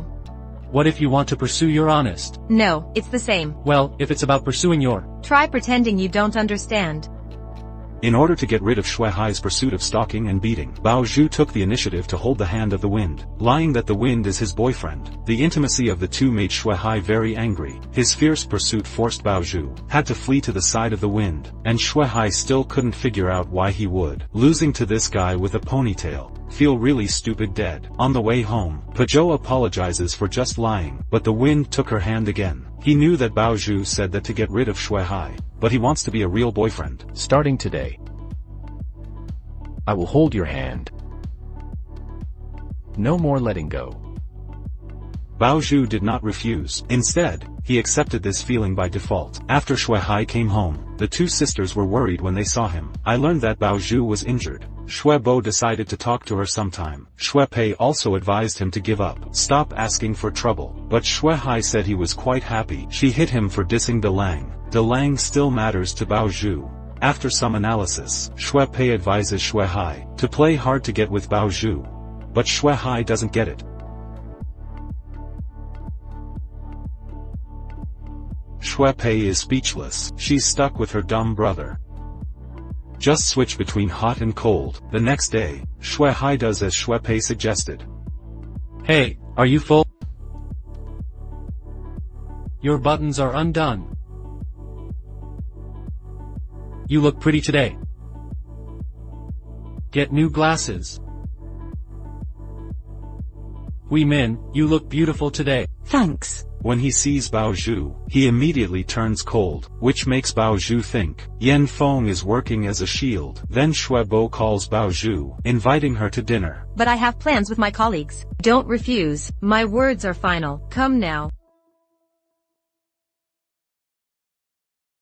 Chairwoman, you're the one who told me not to talk while eating, but when I don't answer, you say I'm rude. You say I'm rude. Then when I eat and answer your questions, you say it's ugly to talk while eating. What do you want from me? Shuebo wants to help Shuehai, so she asks the butler to set up a scene. She's preparing to intimidate Baozhu, but Baozhu isn't fazed by the grand spectacle. She walks right up to the sisters. Shuebo reintroduces herself and Shuepei. Simple Baozhu says, they met at the party, but Shuebo scolds her, saying since she knows, why didn't she greet them? Upon entering, Baozhu explains, but the sister persists. Shuepei winks at her from behind. Baozhu barely suppresses her anger, but during the meal, Shuebo continues to give her a hard time. Baozhu angrily throws down her utensils. Shuebo sneers, saying Baozhu's attitude is awful. No one will be able to control her. Baozhu is confused. Under Shuebo's questioning, Baozhu realizes they think she slept with Shuehai last night. She tries to explain, but Shuebo won't listen. They talk over each other. Finally, Baozhu loses patience and doesn't want to talk anymore. She gets up and leaves. Shuebo's impression of Baozhu worsens. She refuses to let Shuehai date Baozhu. She returns to the company and runs into Shuehai. Cold, cold.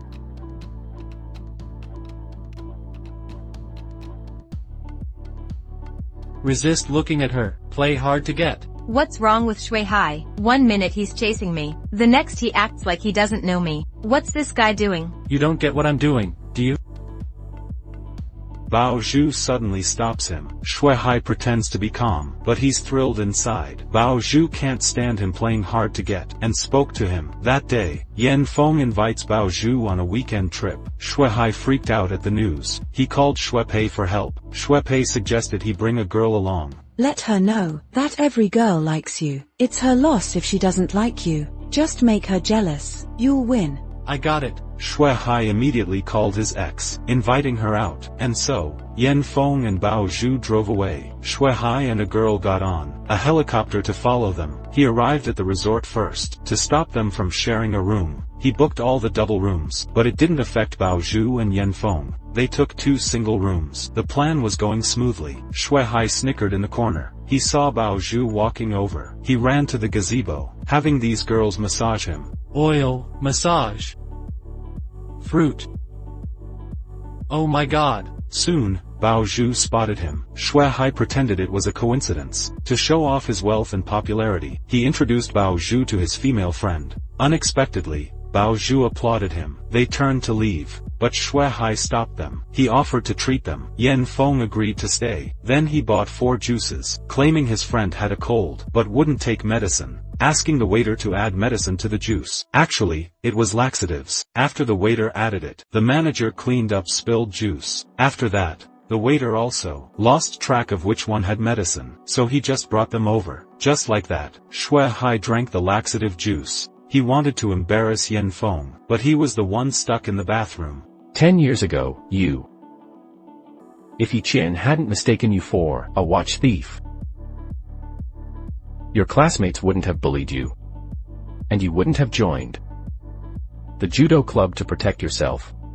We wouldn't have met. What goes around comes around. Shuehai's plan failed on day 1. Back in his room, Shuehai grabbed his binoculars, looking at Baozhu's room, but it was too far. He couldn't hear anything. Yan Feng told Baozhu to close her eyes. Shuehai thought Yan Feng would kiss her. Then, Yan Feng took out a watch. Baozhu looked at the watch. Her eyes filled with tears. Yan Feng told her about 10 years ago. They met because of a watch. Baozhu was surprised he remembered. Yan Feng knew she always remembered being misunderstood, but that's how they met. He wanted Baozhu to forget that unhappy watch, and accept a new, happy watch. Baozhu was touched, and hugged Yan Feng, seeing their intimacy. Shuehai was jealous. Suddenly, his stomach churned again. He ran to the bathroom. When he returned, Yan Feng had left. Shuehai was relieved. He'd try again tomorrow. The next day, Shuehai waited with his ex for Baozhu and Yan Feng, inviting them for a drive. Baozhu refused, but Shuehai thought she was jealous. Jealous? I see.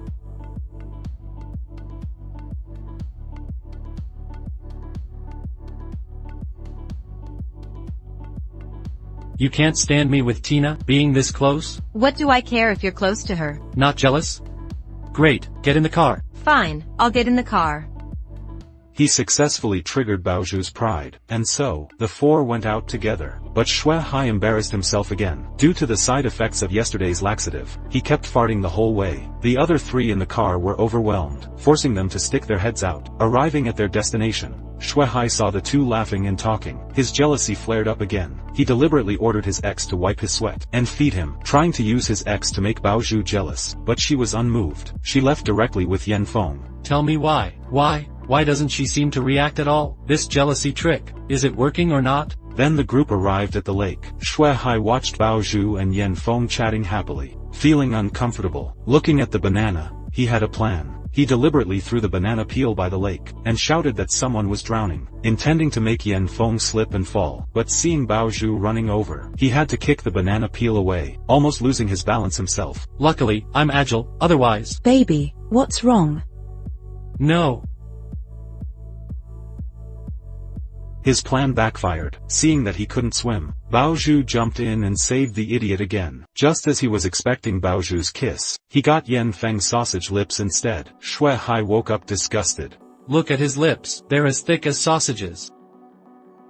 Yeah, kinda, but thick lips are sexy. Sexy? Those lips of his must be uncomfortable to kiss. His girlfriend must be unhappy, right? Unexpectedly, these provoking words made Baozhu kiss Yan Feng. This made Shui Hai even angrier. He quickly stepped forward and separated them. Yan Feng decided to take Baozhu back to the hotel. Shui Hai immediately imagined the whole scene. The more he thought, the more scared he got. To save face in front of Baozhu, Shui Hai challenged Yan Feng to a jet ski race. The two drove towards each other. Whoever swerves first loses. Yan Feng didn't want to lose, so he agreed to the rules. Baozhu, this is a man's war. A man fights for his ambition, for his pride, and for his woman. For you, I don't want to lose. I can't lose. I can't lose again. I already lost once 3 years ago. Now I am Shui Hai, not Linda Lang. I won't lose, definitely not. This is a contest between men. The two fought for Baozhu. As the jet skis got closer, the atmosphere became tense. At this final decisive moment, Shui Hai still swerved.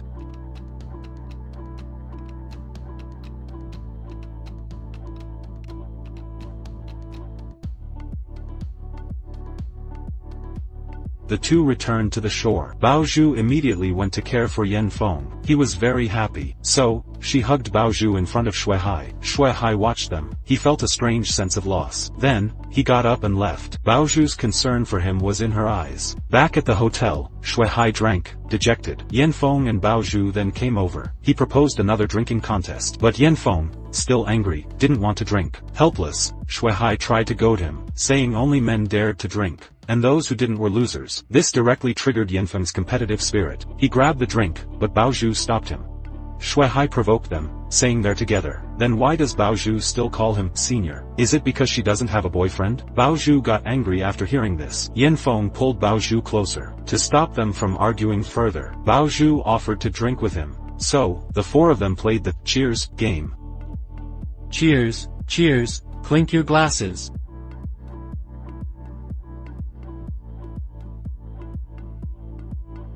Unexpectedly, they played all night. Only Shui Hai and Baozhu ended up completely drunk. After returning to the room, Shui Hai found his ex-girlfriend too noisy. He locked her in the wardrobe directly. Yan Feng left after escorting Baozhu to her room. Drunken Shui Hai staggered alone through the corridor. He subconsciously knocked on Baozhu's door.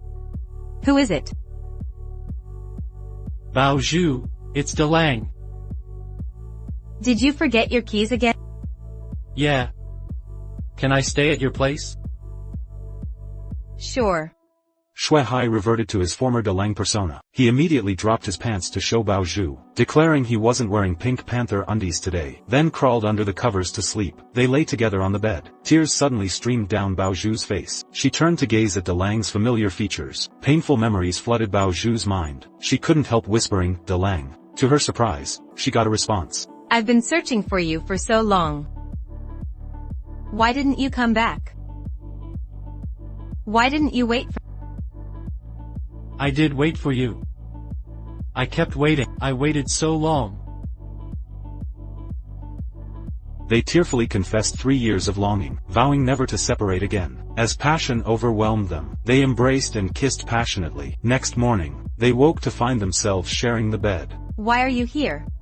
Why am I here? Why are you holding me? Why am I holding you?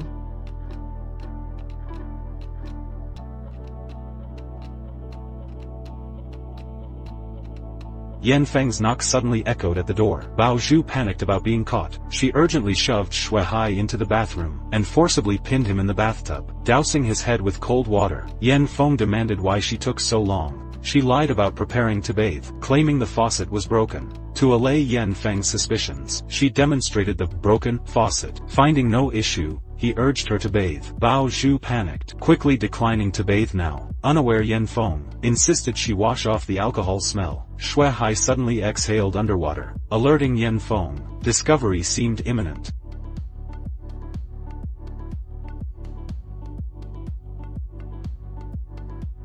This water's freezing.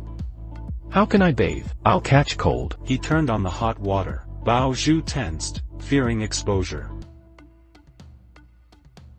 Too hot. It's scalding. Bao Zhu's heart nearly stopped. She slammed the door shut, yanking Shui Hai from the foamy tub. Looks like I have to bathe now. Reluctantly, she made him face the wall, forbidding him to turn without permission.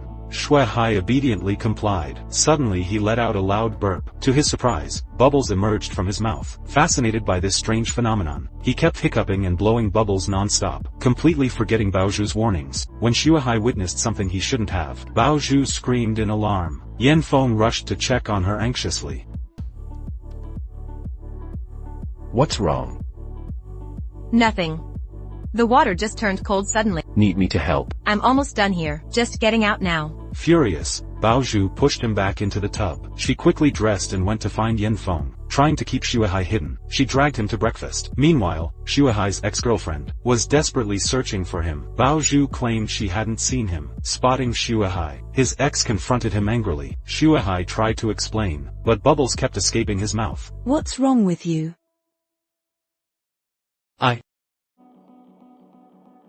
Why are you blowing bubbles? Is this some weird disease? No. Bao Zhu chuckled at Shui Hai's bubble-blowing antics.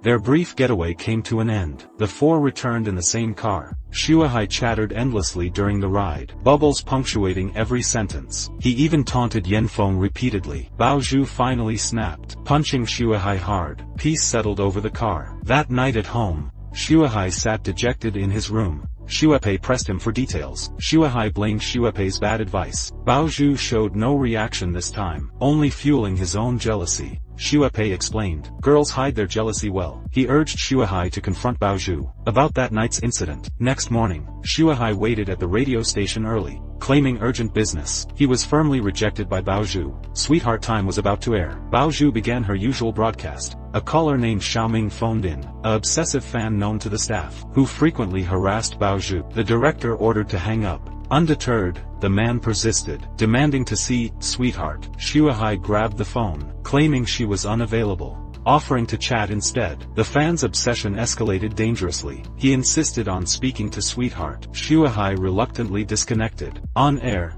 Bao Zhu shared the meaning behind Yan Feng's watch gift. In high school, a classmate's watch was stolen. My best friend took it. During inspection, she planted it in my bag. I protected her, taking the blame silently. Everyone branded me a thief.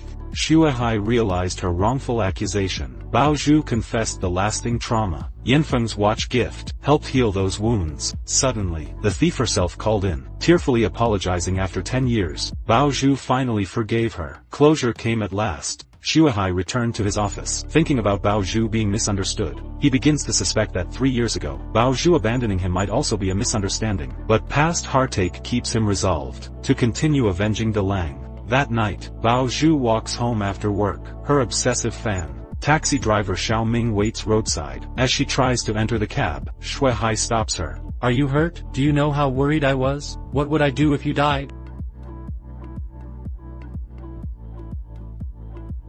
All this time, Shui Hai's been a playboy, yet he cried for me. Could his feelings for me be genuine? Earlier, Shui Hai stopped Bao Zhu from boarding, to ask about their night together. Bao Zhu reluctantly rides with Shui Hai. The stalker follows them closely, unaware of the danger. At the beach, Shuai asks about ending up in her room. Bao Zhu's equally confused. Both forgot their conversation. Each thinks the other is careless. They agree to reconstruct events. Trying to recall that night, Shuai remembers Bao Zhu crying, but can't recall why. Bao Zhu asks what he saw in restroom. Shuai hesitates. Under her persistent questioning, he recalls the scene, then says seriously, "That day, I saw a pipa instrument." "What pipa?" "Your rib structure resembled a pipa. Then, On that pipa were 2 steamed buns."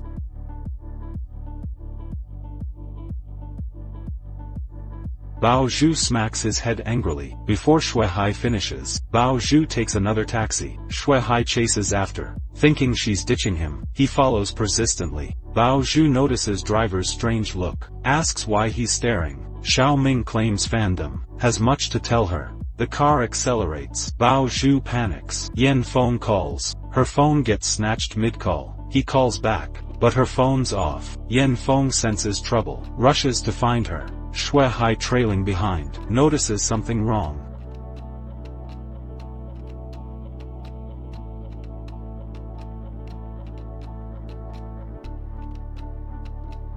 What are you doing? I won't let you go.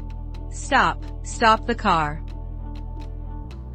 Bao Zhu grabs steering wheel. They struggle for control. Car flips violently. Shuai stares in shock. As driver crawls out, he rushes to help. The car suddenly explodes. Facing roaring flames, Shuai disregarded his own safety. He rushed forward, desperately searching for Bao Zhu. The police arrive just then. Officers restrain the hysterical Shuai. "Let me go.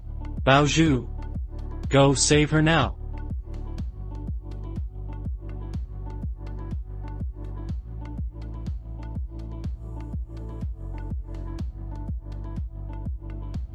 He kept calling Bao Zhu's name. Suddenly, Bao Zhu's voice came from behind. Shuai hurried to check on her. Bao Zhu couldn't believe this carefree playboy was crying for her sake. Why are you so worked up? "How could I not be? Because I love you."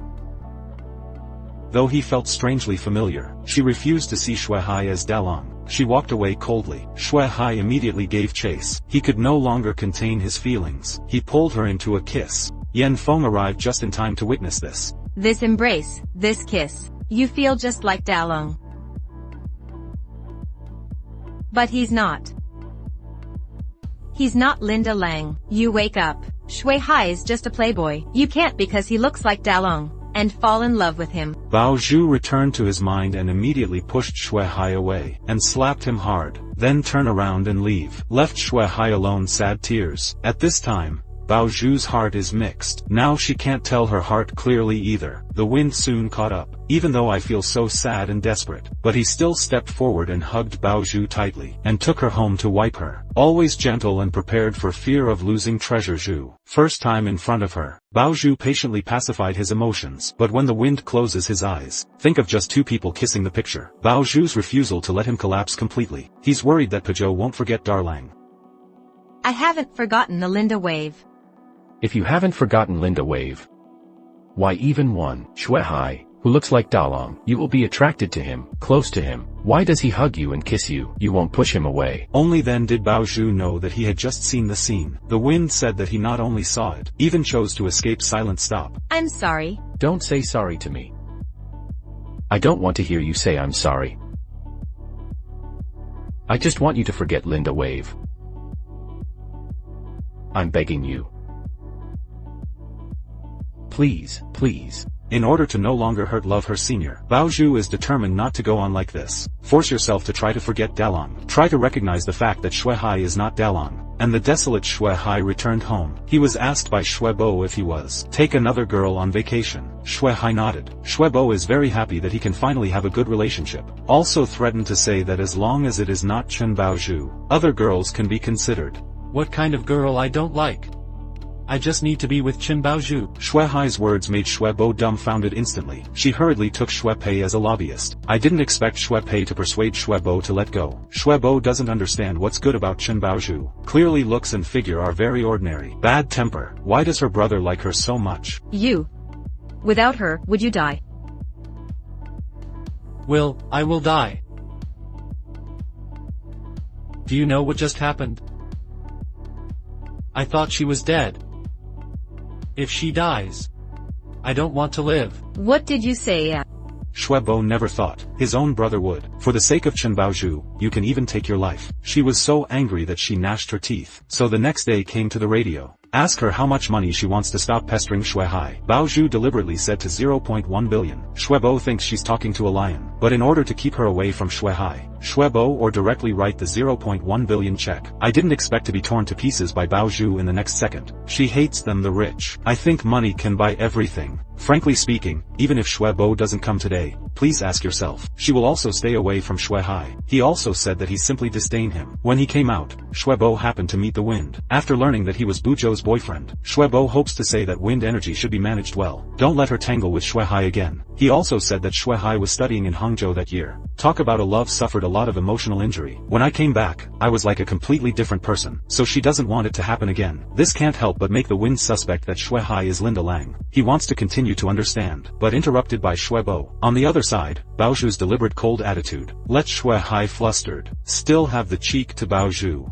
After many years, the two took the bus together again. Once good memories suddenly come to mind. When you see a little friend come up, they both stood up and offered their seats at the same time. She doesn't want to associate Shuehai with Dalong anymore, so I chose to get off the bus in advance. I didn't think Shuehai was still like a dogskin plaster. I can't get rid of it. I've been following behind me. I like him, very simple.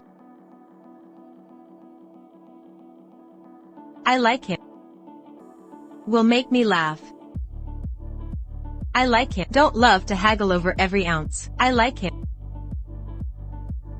When someone else did something bad to him. And he never hates.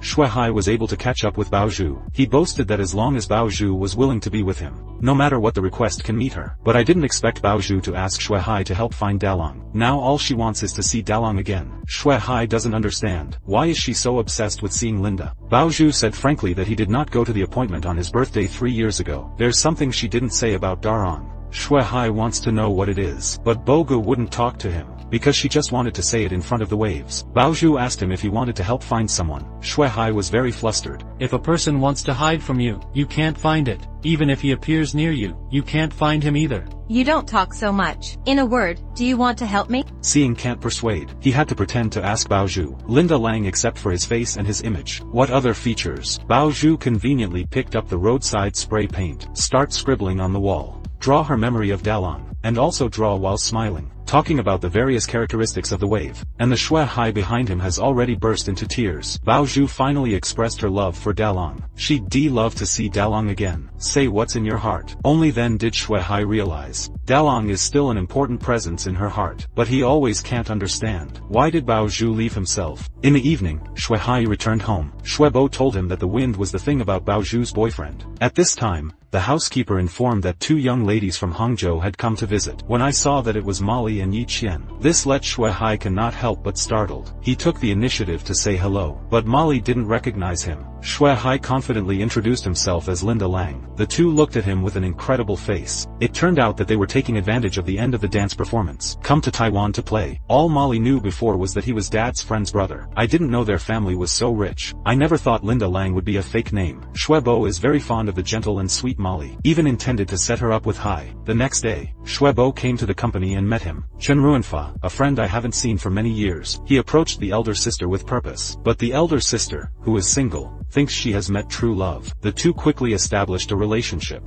Shuebo is completely immersed in the sweetness of love. She came to the barber shop, decided to change his shape. Shuehai and Shuepei after seeing her new hair, I couldn't help laughing directly.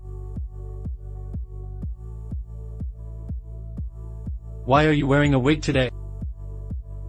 Does it look like a wig? That's right. No one should burn this kind of head now, right? And Baozhu received a phone call during the broadcast. It turned out to be 3 employees of the dessert shop. The 3 of them shouted on the phone, "Happy birthday to the Queen of the Wind." This was just heard by Shuehai in the car. Suddenly jealous, the 3 did not forget to remind Baozhu, tonight, the wind will surprise her at the ice cream parlor. Believe in tonight's surprise. The Queen of the Wind will be very happy. She'll be looking forward to it.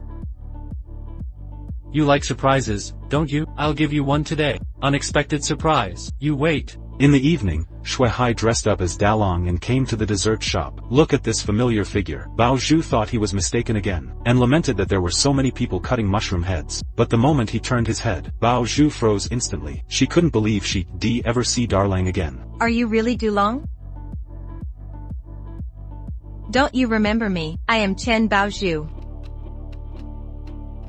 I don't remember who you are. I don't want to remember who you are. At this time, Dalong did not want to ignore Bao Zhu, turned and ran out. Bao Zhu also immediately chased out. When the wind reaches the dessert shop, 3 employees explained the situation to him. The wind learned that it was after the waves, very anxious to drive out looking.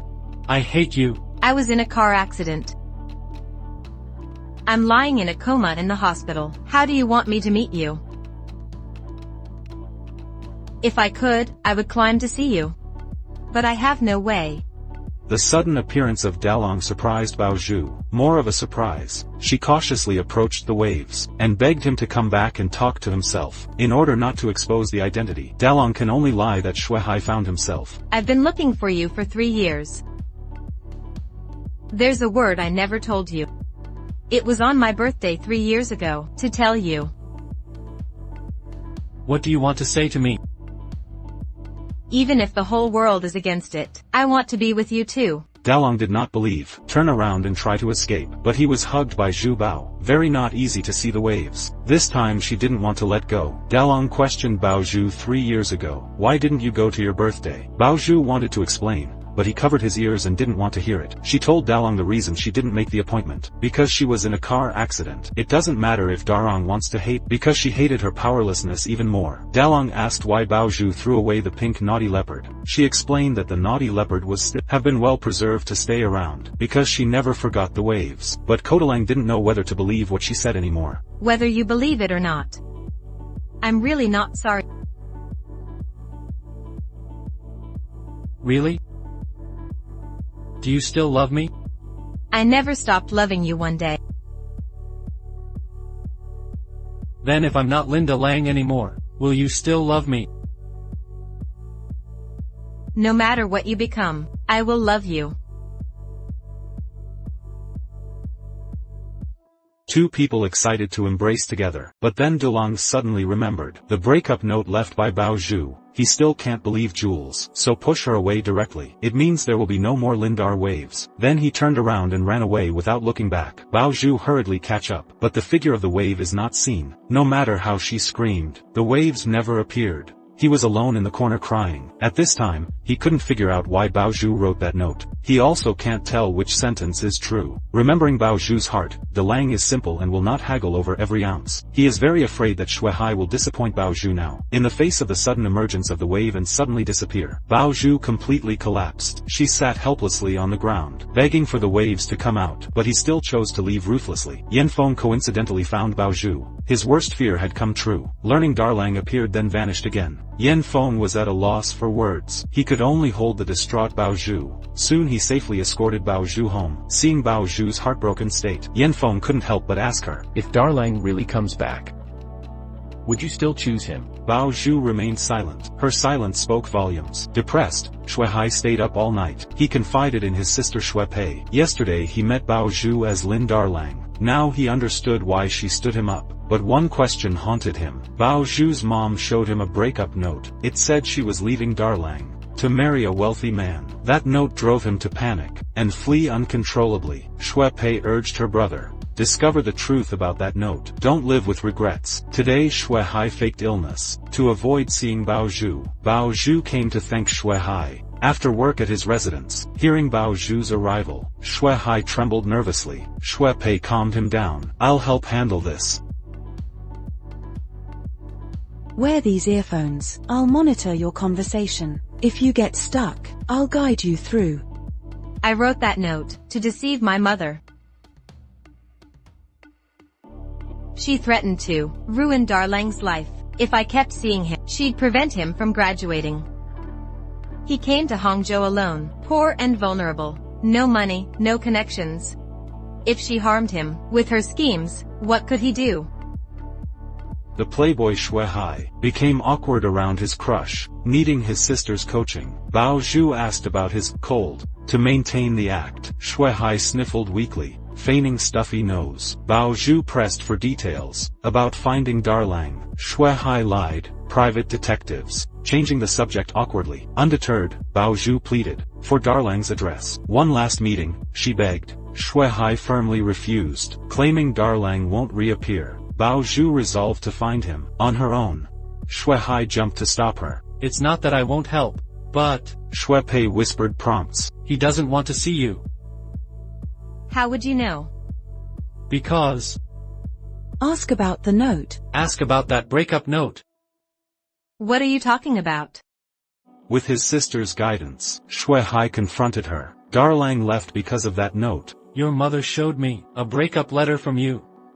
You wrote you're leaving him to marry a rich man, a note he can never forget. Bao Zhu finally learned that note caused the trouble. She admitted if she were in his shoes, she'd be just as furious, never wanting to see him again. Shui Hai demanded if she wrote the note. Bao Zhu confessed the truth. Shui Hai exploded with rage. Why would you write that note? If that note was genuine, then all her talk about Dalong was lies. Bao Zhu desperately denied, revealing why she wrote it years ago. To protect Dalong from her mother, she faked that breakup letter, planned to elope after graduation, meant to tell him on her birthday, but the accident ruined everything. Shui Hai realized his misunderstanding. Watching Bao Zhu walk away, tears streamed down his face. He couldn't reveal his true identity. The mushroom-haired Lin Dalong, the perfect Dalong in her memory, outshone the current Shui Hai, ashamed of his lies and revenge. You must keep being Shui Hai, and let Dalang disappear completely. Crush every shred of hope she has for Dalang. Erase him from her heart, forever.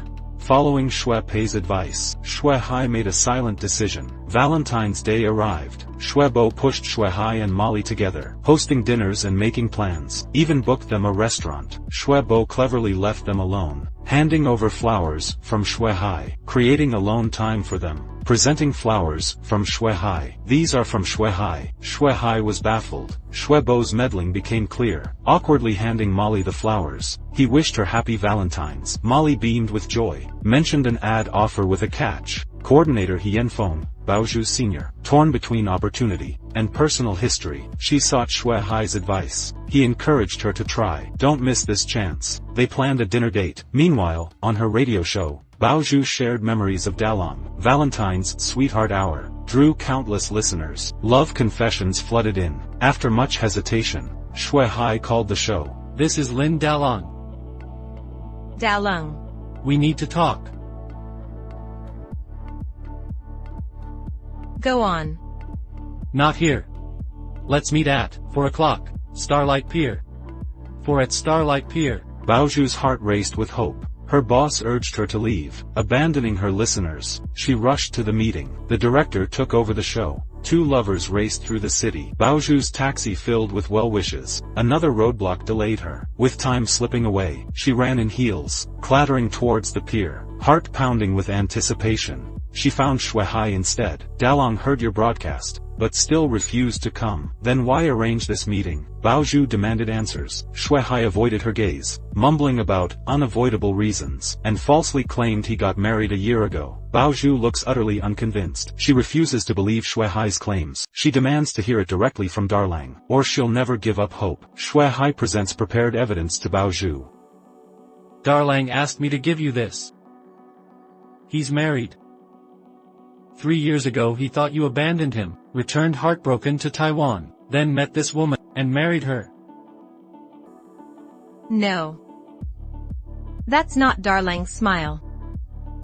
I know what his real smile looks like. See. There's no happiness in his eyes.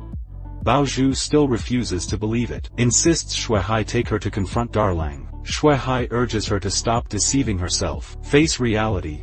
Darlang is married, begs her to stop searching for him, don't ruin their happiness. Staring at Darlang's wedding photo, Bao Zhu doesn't know whether to laugh or cry. Darlang found his happiness. She should be happy for him, so why does her heart ache so much? Why couldn't they share simple happiness? Shui Hai silently apologizes in his heart. After her tears subside, Bao Zhu faces this harsh reality. Meanwhile, Molly waits at the restaurant for Shuai, but his phone goes unanswered. She meets Yan Feng while leaving. He invites her to dine together. During their conversation, Molly notices neither Yan Feng nor Baozhu know Shuai's true identity as Darlang. She stays silent about the truth, offers to star in Yan Feng's commercial. That night, Shuai visits Baozhu's home. She retrieves a box from the cabinet, containing memories with Darlang. This pink panther was salvaged years ago, carefully preserved all this time. Darlang said she could confide in it whenever she felt troubled, treating it as his substitute. But 3 years of confessions reached no one. Baozhu asks Shuai to return the toy. She feels unworthy of keeping it.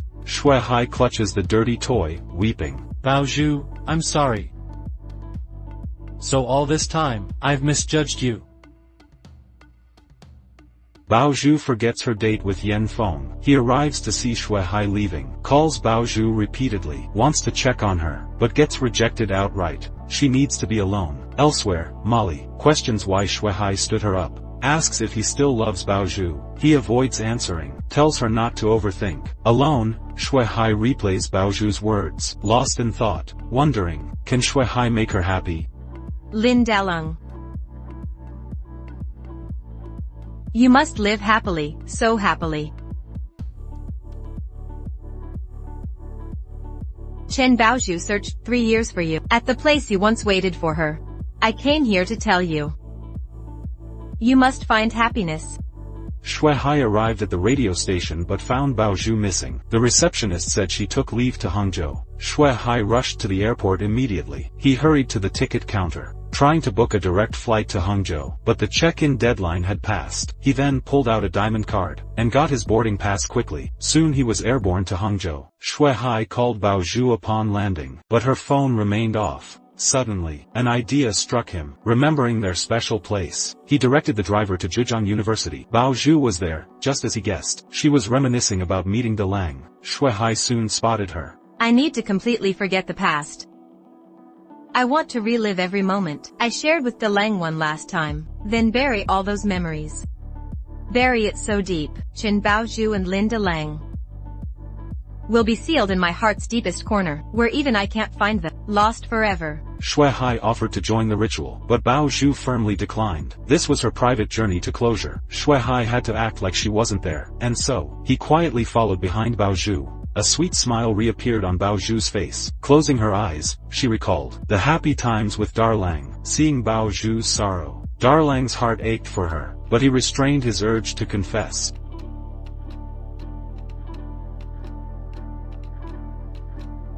You're not late.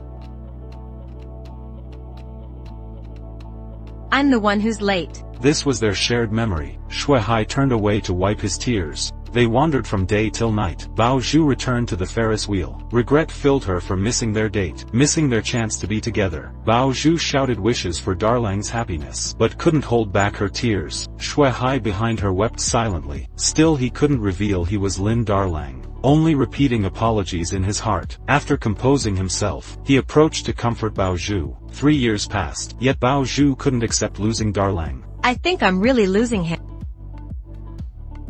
What to do?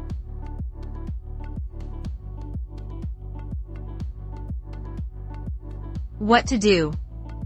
He urged Baozhu to forget Darlang. Let Darlang remain a beautiful memory. Said fate took one Darlang, but would return another eventually. Shuai finally broke down crying, holding her tightly. Meanwhile Yan Feng came to the radio station, only to find she was absent. He went to Shuai's office, but was told he went to Hangzhou. Facing their simultaneous disappearance, Yan Feng sensed something amiss. When Baozhu returned from Hangzhou, he rushed to her. She said she went to bury memories of Darlang in Hangzhou. Exhausted, she collapsed. Yan Feng caught her just in time, gently laying her on the bed. Hearing her whisper goodbye to Darlang, he watched over her all night, and made her warm soup. Baozhu wondered why he cared so much. Yan Feng said they shared similar pasts. Both grew up without love, so he understood her pain and anger. She used anger as armor, but he knew beneath her strength hid fragility. He asked about her Hangzhou trip. She confessed Darlang married. Yan Feng felt relieved. Now she needn't carry guilt towards Darlang anymore, nor regret missing their date years ago. He urged her to move forward, to let go of the past, and live each day without regrets. With Yan Feng's counsel, Bao Zhu resolved to leave the past behind. I think I'm really losing him. What to do?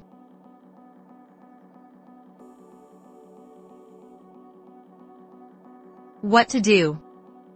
Life seemed back to normal. Yan Feng drove Bao Zhu to work. Learning she went to Hangzhou with Shui Hai, he grew thoughtful, wondering whether to tell her. Shui Hai also studied in Hangzhou. At the office, Bao Zhu received flowers from Shui Hai. This time Shui Hai just wanted to reclaim lost love with my true identity. Bao Zhu storms into Shui Hai's office with flowers. She throws the bouquet at him without hesitation. Shui Hai says it's to celebrate her new beginning. Asks if she dislikes the arrangement. Bao Zhu admits she doesn't like them. Shui Hai persists with questions. Is it the flower colors or card message? Bao Zhu snaps impatiently at Shui Hai. Thanks him for helping find Dalong. Says she'll repay the favor eventually. But she's determined to forget Dalong. Asks Shui Hai to stop bothering her.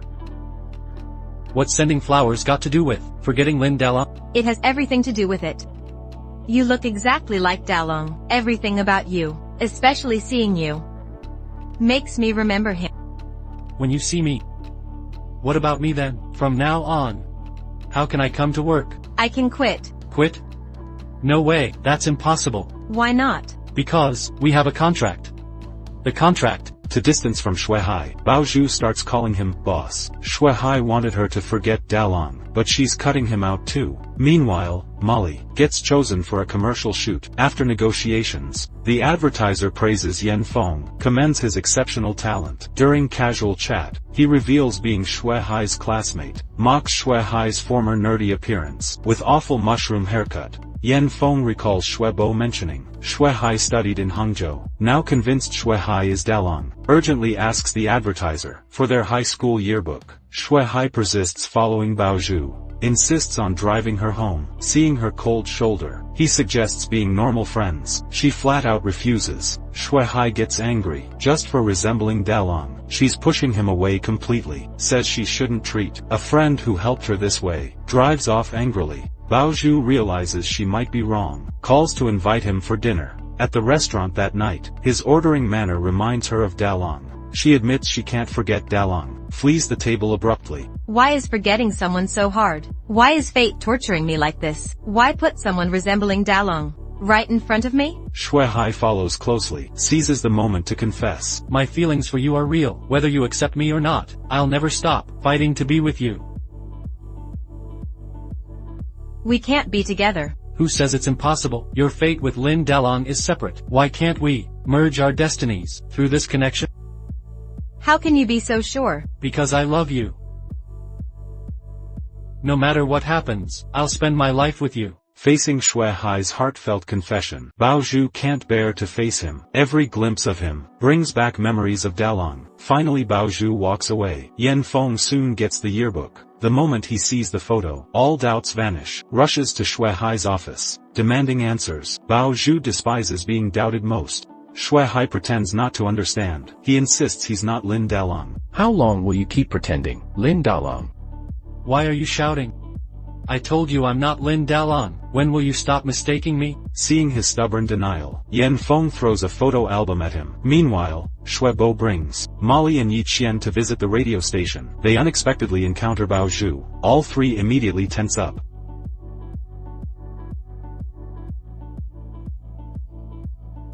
This one is for Shui Hai.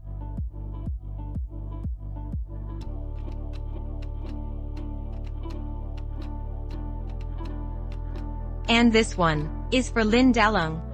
By sheer coincidence, Bao Zhu immediately bumps into her university rival Yi Qian. Yi Qian demands why she's here. Through Shui Bo's introduction, they learn Bao Zhu is the station's DJ. Yan Feng grabs Shui Hai's collar, demanding why he denies being Lin Dalong. Why deceive Bao Zhu like this? Shui Hai finally drops the act. He reveals his revenge plan outright. Learning he approached her for revenge, Yan Feng erupts in anger. The two men come to blows. Molly thinks Bao Zhu still contacts Dalong. Bao Zhu looks utterly confused. Yi Qian sneers sarcastically again. You're so good at using people, dumping the poor guy. now working at his family's station?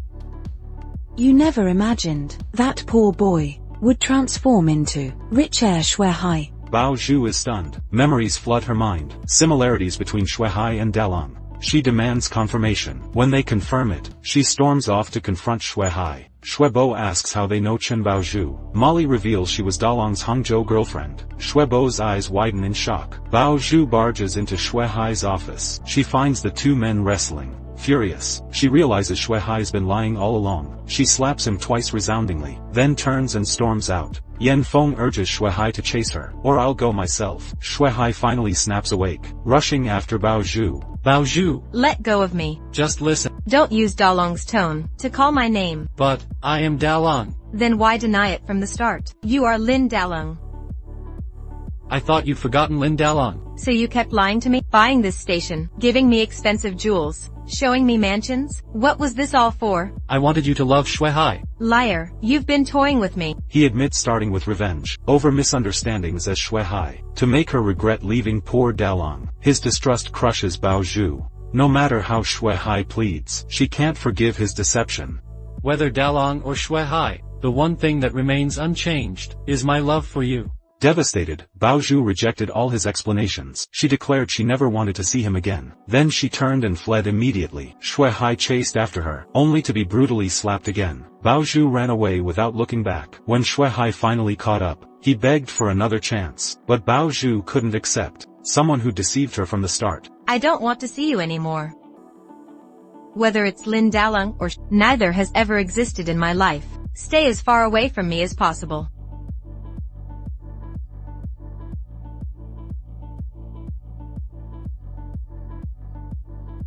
Baozhu coldly got into Yan Feng's car and left. Shuai stood alone, heartbroken in tears. Shuebo rushed home and told Shuepei about Baozhu being the girl who dumped Shuai. She vowed to never allow them to be together, not unless she's dead. Shuepei revealed Shuai initially wasn't serious about their relationship. Things spiraled out of control later. Shuebo demanded to know her source. Under persistent questioning, Shuepei reluctantly confessed the truth. Baozhu decided to leave this painful place. She couldn't bear seeing these memories. Yan Feng deeply sympathized with Baozhu, quitting his job to accompany her. Shuai returns home in despair. Overwhelmed with regret for his revenge, he locks himself in his room, ignoring all pleas from his family. Shuebo blames Shuepei for not stopping their brother sooner, letting things spiral out of control. Their argument escalates into a fierce fight. Your sister raised you single-handedly, always protected you with her life, even sacrificed her own happiness for you. How could you throw it all away? For some girl? All our love for you was wasted.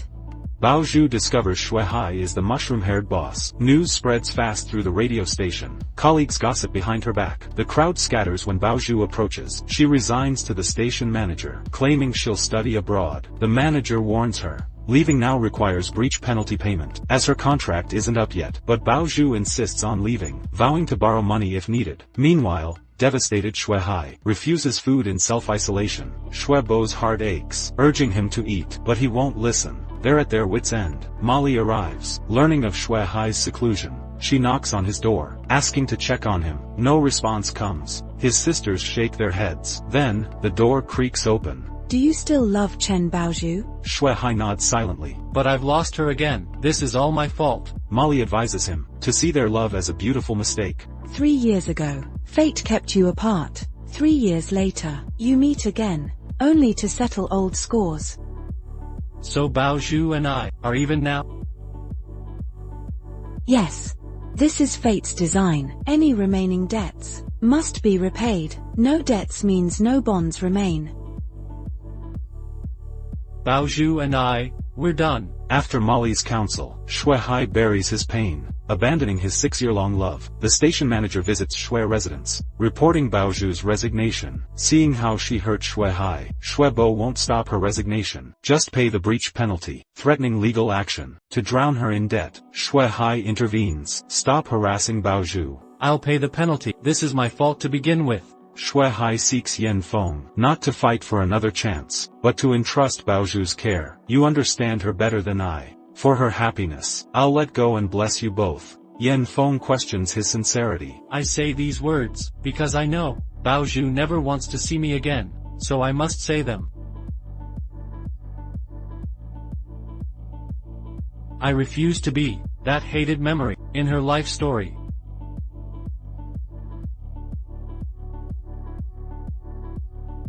Take care of her.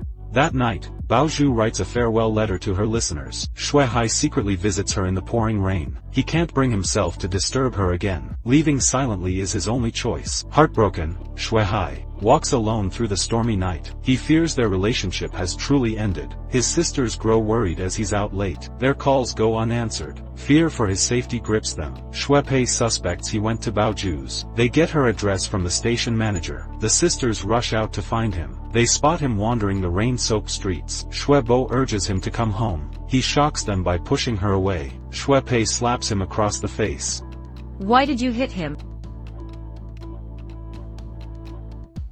What kind of man collapses over heartbreak like this? Your sisters, who raised you, are begging in the rain. Is this acceptable? You've known Bao Zhu mere months, yet you'd throw yourself away. Have you considered how this breaks our hearts? Shui Hai finally understands his mistake. He apologizes repeatedly to his sisters. Seeing his despair, Shui Bo embraces him tightly. Her heart aches for her brother. Go. Get her out of here. We leave together. Leave me. Just go. We stay together. Get out now. Take her away. I won't go. Shui Hai. Yin Feng, put me down. A station fire unexpectedly rekindles the fading lovers' bond. Fate intertwines them once more. Shui Hai charges into flames to rescue Bao Zhu, disregarding danger. A falling beam injures him. He insists she evacuates first. Little does he know, Bao Zhu's heart is deeply moved. She suddenly realizes her true love remains Shui Hai, but earlier revelations shock her. The man she sought for years is her manipulative boss. He's been deceiving her for revenge. Heartbroken, she plans to leave with Yen Feng. To depart cleanly, she recommends Molly as her replacement host. Though filled with reluctance, she knows she must go. Not all farewells bring sorrow. Some signal new beginnings. Gazing at a photo with Delang, she acknowledges she can't face Shui Hai anymore. She resolves to discard the past. Today marks Bao Zhu's final radio broadcast. She bids farewell to her loyal audience. Shui Hai learns through messages of Bao Zhu's impending departure. In 6 years of knowing her, she searched for him 3 years. He misunderstood her equally long. Knowing he can't forget her, he races to the station to stop her. Molly also tries to convince Bao Zhu, but Bao Zhu pushes them together. Hoping Shui Hai finds love with Molly, she sacrifices her own happiness. Can you truly abandon everything, leave all behind? Haven't I already? Shui Hai arrives at the station, but can't muster the courage to stop. Yen Feng remains devoted to Bao Zhu. Knowing Bao Zhu was working late at the radio station today, Shui Hai waited downstairs to pick her up later. He stood there foolishly until nightfall. The station director informed him that Bao Zhu would leave Taiwan tomorrow. Shui Hai tried calling Bao Zhu repeatedly, but hesitated for a long time. Should he ask her to stay, or should Yen Feng be her happiness? Meanwhile, Bao Zhu recorded her show alone. When faulty wiring triggered a fire alarm, thick black smoke filled the building. Seeing explosions upstairs, Shui Hai rushed to search for Bao Zhu. Yen Feng saw the flames while driving over, and sped toward the building. Shui Hai found Bao Zhu barely conscious. As he tried rescuing her, a falling beam struck his head. Another beam trapped his leg. Shui Hai desperately shook Bao Zhu awake, urging her to escape. Bao Zhu regained consciousness, only to find Shui Hai near death. She refused to leave him behind, but couldn't move the heavy beams. Shui Hai begged her to save herself. You idiot. Didn't I tell you, I never wanted to see you again? Why come back now? Don't you know how stupid you are? I know I'm stupid for hurting you so many times. This is the heaven's punishment. Bao Zhu. Just remember, whether as Lin Dalong or Shui Hai, I'll always be your mushroom head who loves you.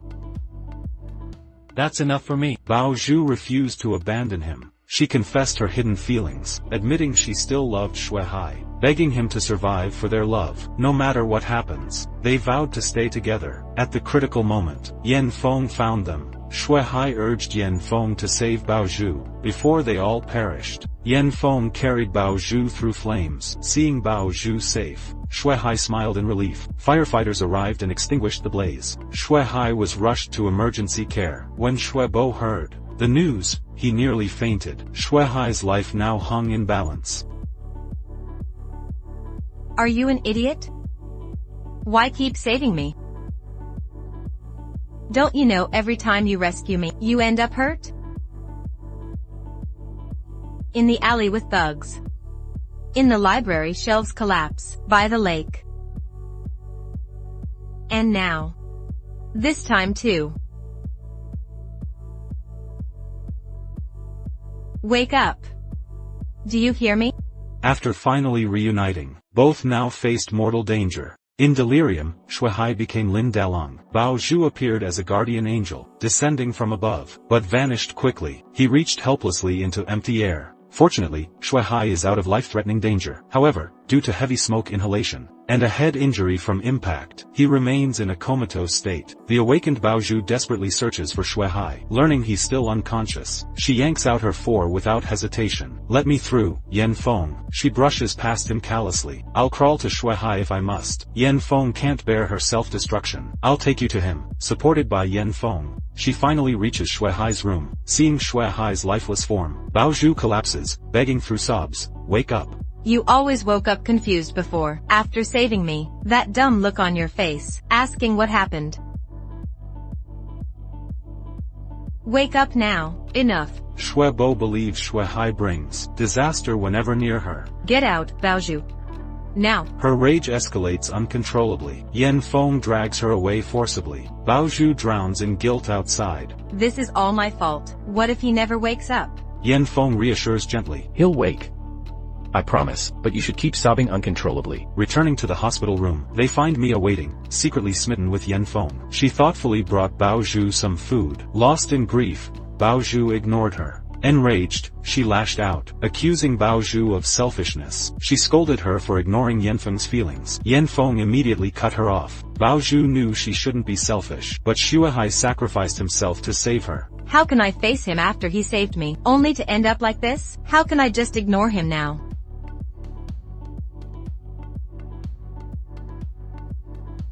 Especially when he's the one I love most. Mia felt Bao Zhu didn't appreciate Yanfeng's love. Screaming, "I hate you," she ran away. Bao Zhu begged her senior for forgiveness. Yanfeng refused to forgive her, unless she stopped wallowing in self-pity. "Pull yourself together." Meanwhile, Molly kept vigil by Shuehai's bedside. When Bao Zhu returned to the hospital, Molly recognized their true love. She urged Bao Zhu to talk to Shuehai. "Maybe your voice can reach him." Tearfully, Bao Zhu sat by his bed, confessing her love for Dalong. She pleaded for her devoted Dalong to return, even if it meant facing Shuehai again. "Just wake up, please." Shuehai heard Bao Zhu's voice in the darkness. You've lied to her. You don't deserve her. That's not true. No, it is true. Bao Zhu hates Shuehai, not Lin Dalong. She despises Shuehai, not her beloved Dalong. Right. She hates you, you miserable imposter. Disappear already. After the internal struggle, Shuehai couldn't face Bao Zhu. He chose to withdraw. Rousing from sleep, his fingers twitched involuntarily. Eyes fluttering open, he glimpsed Bao Zhu before fading again. Bao Zhu rushed to fetch doctors. Returning moments later, she froze in shock. Shuehai had vanished.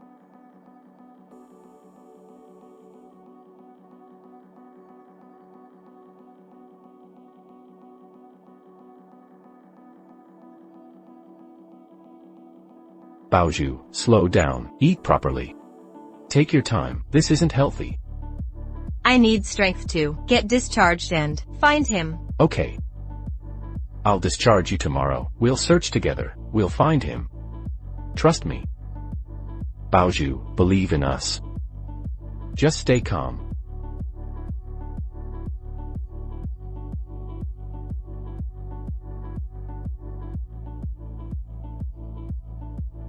Heartbroken Bao Zhu sobbed while forcing down dry bread. Despite her poor health, she hunted for Shuehai, disregarding medical advice. 3 years she searched, her savior lying comatose, only to lose him again, when he mysteriously disappeared. devastated beyond words. She desperately combed the hospital, but Shui Hai had already fled the hospital upon waking. Despite head injuries from the pillar, he insisted on leaving regardless of his condition. Unaware, Bao Zhu and Molly kept searching the hospital. Molly eventually informed Shuebo about Shui Hai's disappearance. Yan Feng worried about Bao Zhu's health, urging her to recover first, before resuming the search for Shui Hai. But Bao Zhu insisted on leaving immediately. Disregarding Yan Feng's concerns, she vowed to find Shui Hai even at the cost of her life. Seeing Bao Zhu's self-destructive determination, Yan Feng agreed to discharge her tomorrow. He promised to join her search for Shui Hai. Shuebo reluctantly filed a police report. Shuebo was devastated by his brother's disappearance. Shui Hai had always been the apple of his brother's eye. Chen Ruanfa learned of the disappearance next morning, visiting Shuebo under the guise of concern. Shui Pei suspected Chen's ill intentions, confronting him directly. "What's your real motive for approaching Shuebo?" Shuebo overheard the confrontation, and angrily rebuked Shui Pei's accusations. After Shui Pei left, Chen claimed to Shuebo he had police connections that could help locate Shui Hai. The trusting Shuebo shared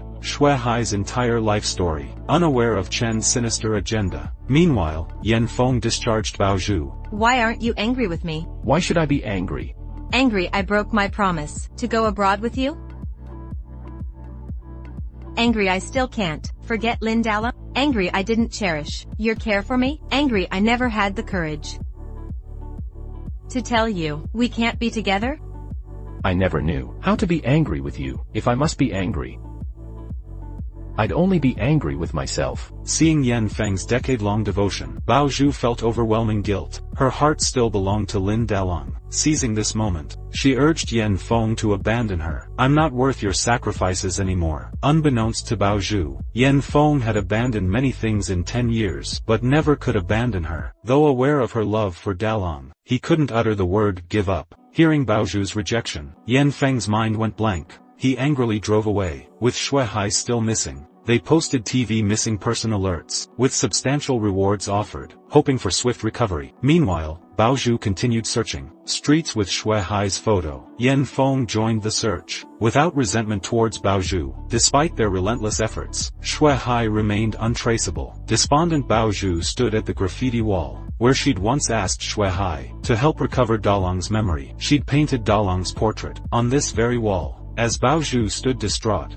a mother-daughter pair asked for photo help. The child noticed the graffiti, exclaiming, "That looks like the toy store guy." Bao Zhu urgently asked for the toy store's location. Can Bao Zhu reunite with Shui Hai? Will they find happiness together? Bao Zhu gazed at the lover she'd sought for 3 months, now standing before her. She smiled at him radiantly.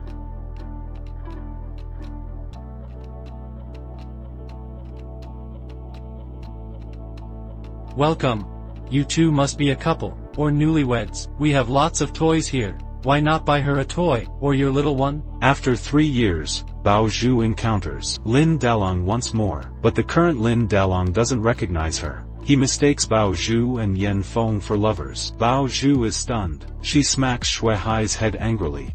What nonsense are you spewing? You're doing this on purpose, aren't you?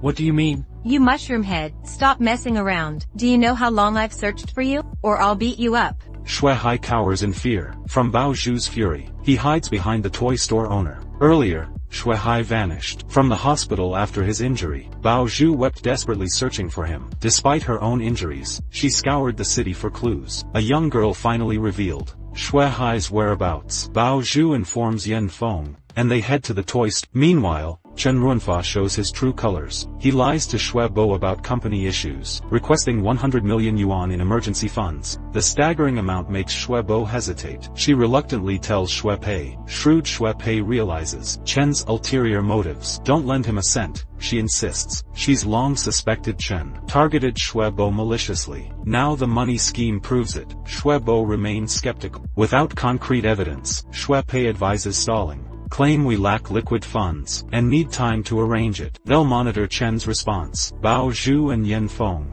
find Shui Hai at the toy store. He's reverted to his Lin Dalong persona. Bao Zhu is overwhelmed. She tearfully assumes he transformed back for her sake, but he no longer recognizes her. A head injury from falling debris erased his memories. After fleeing the hospital, he stumbled into this toy shop. Seeing the Pink Panther plush, he kept murmuring, "Dalong," then collapsed at the entrance. The owner Mei Jia and her mother rushed him to the hospital. Doctors found brain damage from trauma-caused amnesia. He only recalls being Lin Dalong. With no police records for that name, they let him work at the store. Learning they're his family, the owner agrees to help restore his memory. But Mei Jia grows upset. Upon hearing the news, she'd grown fond of Shui Hai during their time together. Despite his goofy haircut, girls still flock to him. The amnesiac Shui Hai promises not to leave Mei Jia. Back at the hotel, Bao Zhu agonizes. Why did he vanish from the hospital? Why become Lin Dalong again? His transformation torments her. This is all my fault. How can we restore his memory? Yan Feng comforts her. Don't panic. We'll consult doctors tomorrow. There must be a way. If he's using his old alias from Hangzhou days as his real name, then it means that period was crucial for him. It was extremely important. What method can we use to help him regain his memory? Find clues from his past, help him recall old memories, stimulate his mind.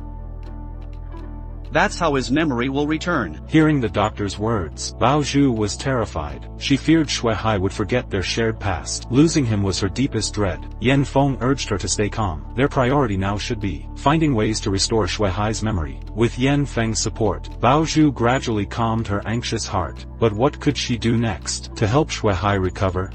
I'll make him remember. He can't forget the Bao Zhu, who studied with him in Hangzhou.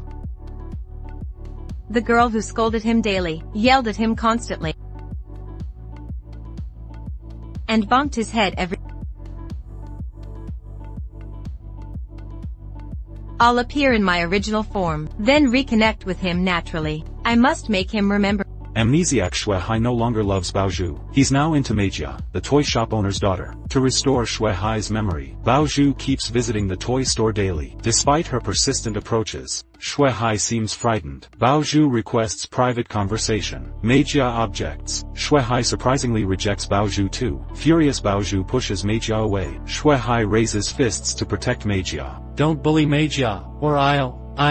You'll what? Are you gonna hit me? Yeah. I'll hit you. Seeing this familiar yet strange Shui Hai, Bao Zhu's heart aches. She recounts Dalong's past heroism. He always protected her before, yet he always got hurt. Shui Hai claims even if it happened, it's all in the past. He's happy now, free from worries and pain, with toys and Mei Jia by his side. Loves this carefree life. Bao Zhu tears up hearing this. She rejects his words, vows to Shui Hai she'll never give up. Leaves heartbroken. Mei Jia follows, demands Bao Zhu stop bothering Shui Hai. Bao Zhu shares their love story. Mei Jia looks troubled, confesses during 3 months together, Shui Hai became family. They developed mutual feelings. Reveals to Bao Zhu, Dalong abandoned his Shui Hai identity to embrace simple Dalong life. Bao Zhu realizes the truth. Thanks for the reminder. Promise me one thing? What is it? Give me fair chance to compete. Let me be alone with Dalong. If he remembers nothing, or refuses to return, I'll yield him to you, never disturb you again. Really? Absolutely. Mei Jia agrees. Bao Zhu believes she can restore Shui Hai's memories. Hugging her Pantheran doll, she dashes in rain, finally smiles genuinely. Shares the plan with Yan Feng, will recreate her college persona, to trigger Shui Hai's memory, soon reappears as the campus queen from past. Why do I sense danger, yet this feels strangely familiar? What are you doing? Come with me. And so, Bao Zhu drags Shui Hai away. Unbeknownst to them, Chen Runfa targets Shui Hai. Shui Bo denies financial aid. Chen tracks Shui Hai secretly, plans kidnapping for ransom. To jog Shui Hai's memory, Bao Zhu forces him to say her name. He resolutely refuses. Present Shui Hai dislikes Bao Zhu. You're so weird, bossy and kidnapping people. Were we really friends? Facing his doubts, Bao Zhu recounts their shared memories together. precious moments between her and Dalon. Now Shui Hai remembers nothing. He looks utterly shocked. They've actually shared so many moments together. Meanwhile, Meijia finds Shui Hai's information online, discovering he's actually a wealthy heir. His family owns a bathroom fixtures company, and even Kaohsiung Harbor radio station. Just then, Chow Yunfat unexpectedly visits Shui Hai, falsely claiming to be Shuebua's fiancé. He convinces them that Shuebua would be devastated to see Shui Hai with amnesia. He suggests Meijia call Shuebua to say Shui Hai doesn't want to return home. They should stop searching for him. He hangs up abruptly after the call. Naive Meijia never suspects she's pushing Shui Hai deeper into danger. Seeing him with Meijia, my heart aches unbearably. I don't know how much longer I can hold on.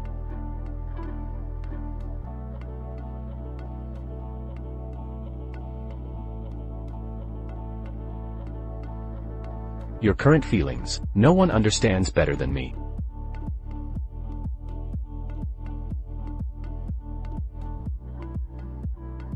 If you can reject me after 10 years, just to wait for Shui Hai, then you should believe he's worth waiting even longer for. Baozhu reaches her lowest point emotionally. Shui Hai's amnesia makes Baozhu fear. He's forgotten their past completely. She's terrified of losing him. Only Yanfeng understands her pain, having loved her silently for a decade. Yanfeng's endured similar heartbreak through his 10-year unrequited love. Whenever Baozhu breaks down in tears, Yanfeng remains her constant protector and companion. Yet Baozhu remains oblivious to Yanfeng's true devotion. To restore Shui Hai's memory, Baozhu recreates her look from 3 years ago, appearing as her former self. She hopes to trigger his memories. She takes Shui Hai to a riverside. Then suddenly, Baozhu leaps into the river. Shui Hai stands frozen in shock, mistaking this for a suicide attempt. With no rescuers nearby, and Baozhu in mortal danger. Though he can't swim, Shui Hai dives in to save her. But he struggles to save himself. Baozhu's fake drowning attempt was meant to revive his memories. The plan backfires completely. Shui Hai thinks she's insane. Furious, he demands to leave. Baozhu refuses to give up. She can't let him forget their shared past. Those memories belong to both of them. He can't unilaterally erase them. Shui Hai accuses her of selfishness, disregarding his current happiness. Why force him to recover memories he doesn't want? He's content with his life now, and sees no need for the past. His words devastate Baozhu. She collapses in heartbroken sobs. Will he never remember her? Back at the hotel, she confides in Yanfeng.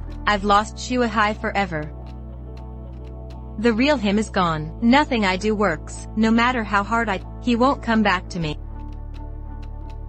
If you keep talking like this, I don't want to hear it. Baozhu was utterly lost at this moment. She couldn't think of any way to restore Shui Hai's memory. Seeing Shui Hai with Meijia made her heart ache unbearably. Yanfeng understood Baozhu's pain. He'd been through this turmoil before. He urged her to keep fighting, no matter the obstacles. Only Baozhu could help Shui Hai now. She couldn't give up on him. Meanwhile, Meijia prepared to compete by learning makeup techniques and taking Shui Hai to a ball. Their path crossed Baozhu's again. Learning they'd attend the ball together, Baozhu insisted on joining them. Seeing their closeness, Baozhu felt like an outsider. At the ball, Meijia's friends mocked Shui Hai's unconventional style. They sneered at his appearance. Baozhu immediately stood up for him, shaming the bullies fiercely. Touched by her defense, Shui Hai grew curious about his past. Baozhu played their special song from the Pink Panther soundtrack to spark his memories. They began dancing together, recreating their dance from the Hangzhou pageant days. Shui Hai remembered the moves, making Baozhu think Da Lang had returned. She embraced him tearfully, but his memories remained lost. Devastated, Baozhu believed their fate was severed forever. She fled in anguish, collapsing in heartbroken sobs. Chen Ruanfa's gang suddenly stormed in and kidnapped Shui Hai. Baozhu commandeered a motorcycle and gave chase recklessly. Baozhu, let go. You'll die with me. Never. We face this together. Moments earlier, as Baozhu nearly surrendered to despair, she witnessed Shui Hai's abduction. Stealing a motorcycle, she pursued without regard for safety. Chasing the kidnappers, Shui Hai resisted but was knocked out. They took him to a dark warehouse. Why kidnap me? You've got the wrong guy. You're our human ATM. This makes no sense. I'm not wealthy. Check my pockets. No money? Our billionaire has no cash? How pathetic. Bao Zhu tracked them to the hideout and stormed in alone. Using her judo skills, she subdued 2 thugs. Chen held Shui Hai hostage, forcing her surrender. They beat Bao Zhu brutally, as she lay helpless, like fish on a chopping block. Shui Hai begged her to flee, but she stayed despite the blows. Rather than abandon him, they were tied together. Chen forced Bao Zhu to call Shuebo, demanding 500 million ransom. Shuebo agreed instantly, ordering Shui Pei to prepare the cash. Suddenly, Shuebo recognized the voice, and realized it was Bao Zhu. She accused Bao Zhu of kidnapping, but Molly suspected deception. They deduced both were hostages. Shuebo concurred. Noting Bao Zhu's confused ransom demand, Molly alerted Yan Feng immediately. When Yan Feng heard Bao Zhu was kidnapped, he pulled over and called her immediately. Bao Zhu's phone suddenly vibrated. Shui Hai helped her answer the call. Dalong. Dalong. What's all the racket? I just thought the mood was too tense. Wanted to lighten things up. With a song. We're kidnapped. How can you still want to sing? You're nuts. The view here isn't bad. Through the right window, I can see rail tracks, about 300 meters away. Great spatial awareness. Why are you saying this? Just making conversation. This warehouse is huge. These windows are massive. Perfect visibility. Through their coordinated efforts, Yan Feng located them on the map, using the clues, but Chen Runfa wasn't a fool. He approached them cautiously, snatched Bao Zhu's phone, noticed a 15-second call record, ordered Shui Hai to be moved. Bao Zhu rushed to intervene, reminded Shui Hai of their vow, stay together through everything. Her words triggered a flash of memory in Shui Hai's mind, but he was quickly dragged away. Bao Zhu fought back fiercely, only to be beaten brutally again. This successfully enraged her. Fortunately, Yan Feng arrived in time. He swiftly took down the kidnappers. Bao Zhu chased after the pair. Shui Hai struggled to break free, but Chen Runfat struck his head in fury. These blows unexpectedly restored his memory. A rock then knocked him unconscious. With his scheme exposed, Chen decided to see things through. He dragged Shui Hai toward the cliff edge. At the critical moment, Bao Zhu grabbed Shui Hai's hand. Unexpectedly, Chen Runfu stood up, and tried to push them both over. Luckily, Yan Feng caught up and knocked him out with one punch. He helped secure Shui Hai's safety. Shui Hai was rushed to the hospital. Shuebo arrived in panic with others. Learning of Shui Hai's head injury, Shuebo nearly fainted on the spot. She blamed Bao Zhu again, but the battered Bao Zhu collapsed, falling unconscious instantly. Yan Feng carried her away immediately. Miss Chen has multiple injuries, severe wrist abrasions, numerous bruises from beatings, and her right arm nearly dislocated from violent pulling. Most people would have succumbed to the pain by now. It's baffling how she endured so long. Yan Feng told Molly she sacrificed herself saving Shui Hai. Without her, he'd be dead now. When Shui Hai woke up, his memories returned. He remembered everyone, except Bao Zhu. Stop fighting, just leave. Why won't you listen? You didn't have to come. I don't even know you. I wouldn't blame you for leaving. Get out of here. You may have forgotten our past completely, but I remember everything. I won't abandon you. I'll never let go. We live or die together. Why was Shui Hai weeping so desperately? Earlier, Bao Zhu shielded Shui Hai from Chen's gang, risking her life to save him. The kidnappers beat her brutally. She bore all the violence for him. After rescuing Shui Hai, she ended up hospitalized herself. Fortunately, both survived. The family worried about Shui Hai's condition. They knew he'd lost his memories. Shuebo blamed Bao Zhu entirely. Every time they're together, disaster strikes. She called Bao Zhu a jinx. She nagged constantly by his bedside. But Shui Hai finally woke up. The family rejoiced. His memories restored. He knew everyone, except events after the radio station fire. Post-amnesia memories vanished. When Bao Zhu awoke, her first thought was to see Shui Hai. Yan Feng urged her to rest first. Yan Feng remained devotedly by her side, caring for Bao Zhu selflessly. Before passing out, he called me Bao Zhu Jie. His memory must have returned. He worried about her condition. Before his imminent departure, he couldn't stay with her anymore. He just hoped she'd take care of herself in his absence. Shui Hai visited with Molly, seeing their affectionate bond. With memories frozen pre-fire, he remembered their planned trip abroad. Shui Hai believed every accident. Being with Bao Zhu only brings her pain. He believes only Yan Feng can make Bao Zhu happy. Soon Bao Zhu spotted Shui Hai. Molly, has he regained his memory? How did you know? Before De Lang lost consciousness, he called me Sister Bao Zhu. Hearing this, Shui Hai explained that he had regained his memories but somehow forgot Chen Bao Zhu. Bao Zhu froze in disbelief. Doctors confirmed Shui Hai's condition was normal. This situation shouldn't be possible. No one understood why he only forgot Bao Zhu. Perhaps only Shui Hai knew the truth. Yan Feng soon came to discharge Bao Zhu. Noticing her sadness, he suggested an overseas trip to relax. As Bao Zhu was leaving, she glanced longingly at Shui Hai's room. Why had he only forgotten her? She wondered. As she turned to leave, Shui Hai watched secretly from the shadows. Seeing her leave with Yan Feng, Shui Hai's heart ached, though reluctant to let her go. For Bao Zhu's happiness, he pretended amnesia to cut ties. Shui Pei witnessed everything. Why pretend to forget her? I don't want to hurt Bao Zhu again. Since meeting Bao Zhu, that day, I've only brought her pain. If Shui Hai forgets Bao Zhu, and vanishes from her world, perhaps then, she can find true happiness. 6 years it took me to learn how to love. How I wish to return to that day when Bao Zhu and I reunited, and shout, I'm Linda Lang.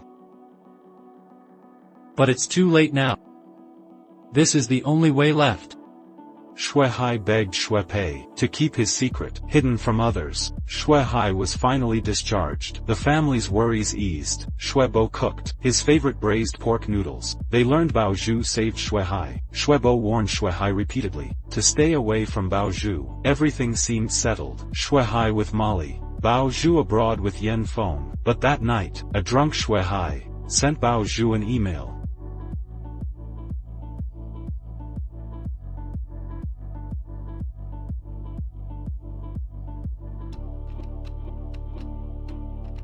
No. Can't, mustn't reveal anything, stay strong. Bao Zhu confronted Shui Hai, testing his supposed amnesia. He desperately maintained the act. Their paths shouldn't cross again. Until Bao Zhu's birthday arrived, Shui Hai returned home safely. Family toasted his recovery, but he remained gloomy. Troubled by Bao Zhu's memory, he drowned his sorrows in wine. Bao Zhu hugged her pink panther, remembering Shui Hai's birthday song. Tomorrow was her birthday. She desperately wished Shui Hai would speak to her, and personally wish her happy birthday today. But this year's birthday was destined to be another lonely celebration without Dalong. Now suffering from amnesia, Shui Hai had forgotten her. Drunken Shui Hai stumbled back to his room, muttering Bao Zhu's name repeatedly in bed. He deeply regretted all the pain he'd caused Bao Zhu in the past. A sudden computer alert showed Bao Zhu's birthday tomorrow. He grabbed the phone to call her. The phone rang once. Bao Zhu's hopeful smile faded. When she heard Yan Feng's voice instead, her fragile hope shattered again. Yan Feng noticed her disappointment, and comforted her gently. Bao Zhu thanked Yan Feng for remembering yearly, when even her parents sometimes forgot. Remembering friends' birthdays is what good friends should do.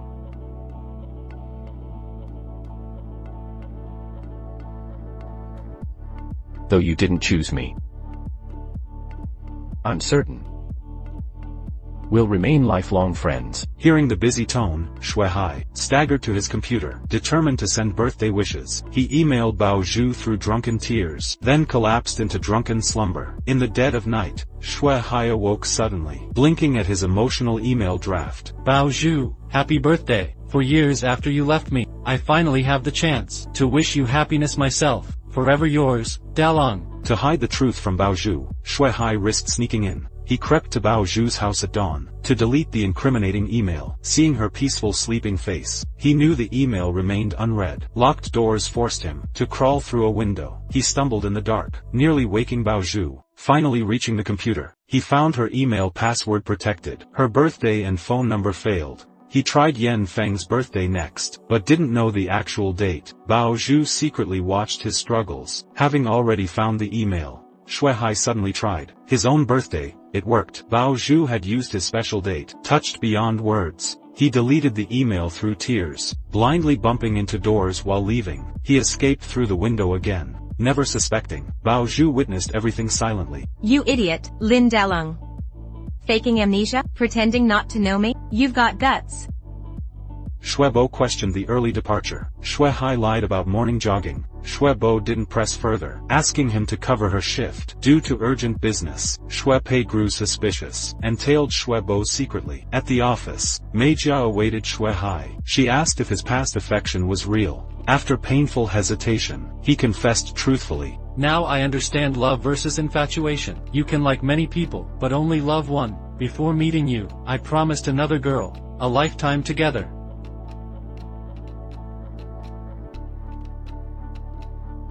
I'm sorry. Meijia knew it was Bao Zhu, though they couldn't be together. He'd honor their childhood promise. Meijia gracefully stepped aside. She sincerely wishes him and Bao Zhu a happy ending. Finally, she steps forward and hugs Shui Hai, then quickly turns around and runs away. When Shui Hai returns to the company, the secretary informs him another lady is here to see him. He turns his head, and sees an angry Bao Zhu glaring at him. You lied to me. I lied to you too. Let's call it even. Today's my birthday.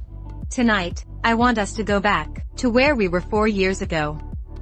Back to the beginning of our happiness. Lin Dalong, will you marry me?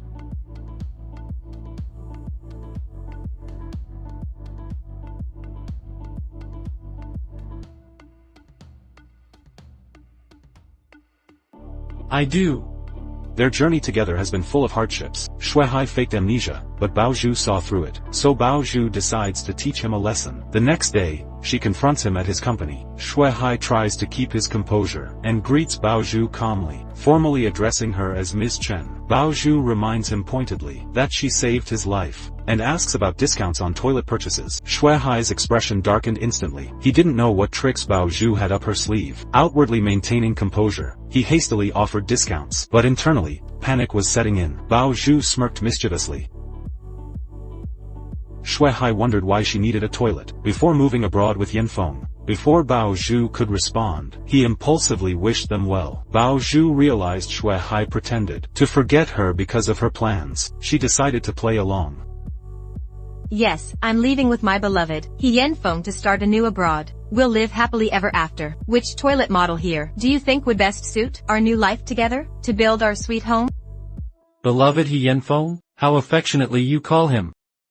Swallowing his pain, Shui Hai kept demonstrating toilets. Bao Zhu suddenly activated a toilet, spraying water in his face. Shui Hai seethed in silent fury. To apologize, Bao Zhu offered him dinner. Surprisingly, Shui Hai agreed. At the restaurant, Bao Zhu ordered the exact meal they shared on their first date. A birthday cake arrived, but Shui Hai feigned ignorance. I didn't get you a present. When Shui Hai kept denying, Bao Zhu demanded a birthday song. Shui Hai began singing softly. As Bao Zhu watched him sing, tears streamed down her face. Memories flooded back. As their bittersweet past resurfaced, eyes glistening with emotion, they walked by the river after dinner. Bao Zhu asked one final favor. Tell everyone we're celebrating at the graffiti wall at 8 p.m. Though heartbroken, Shui Hai arranged magnificent fireworks. That evening, Bao Zhu exposed his amnesia act. This is our secret spot. You couldn't forget me, and still remember this place. Cornered, Shui Hai tried fleeing, but Bao Zhu stopped him, tossing him a ring. 4 years ago today, on Bao Zhu's birthday,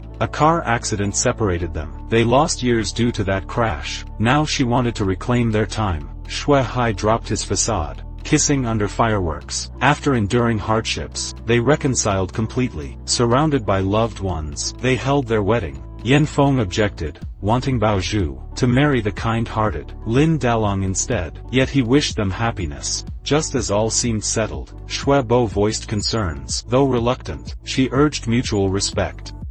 Don't worry, sis. I'll protect Shui Hai. No one will touch him. He's under my care. The officiant pronounced them married. Shui Pei planned matchmaking to wed Shui Bo within a month. Meanwhile, Bao Zhu and Dalong shared a joyful kiss.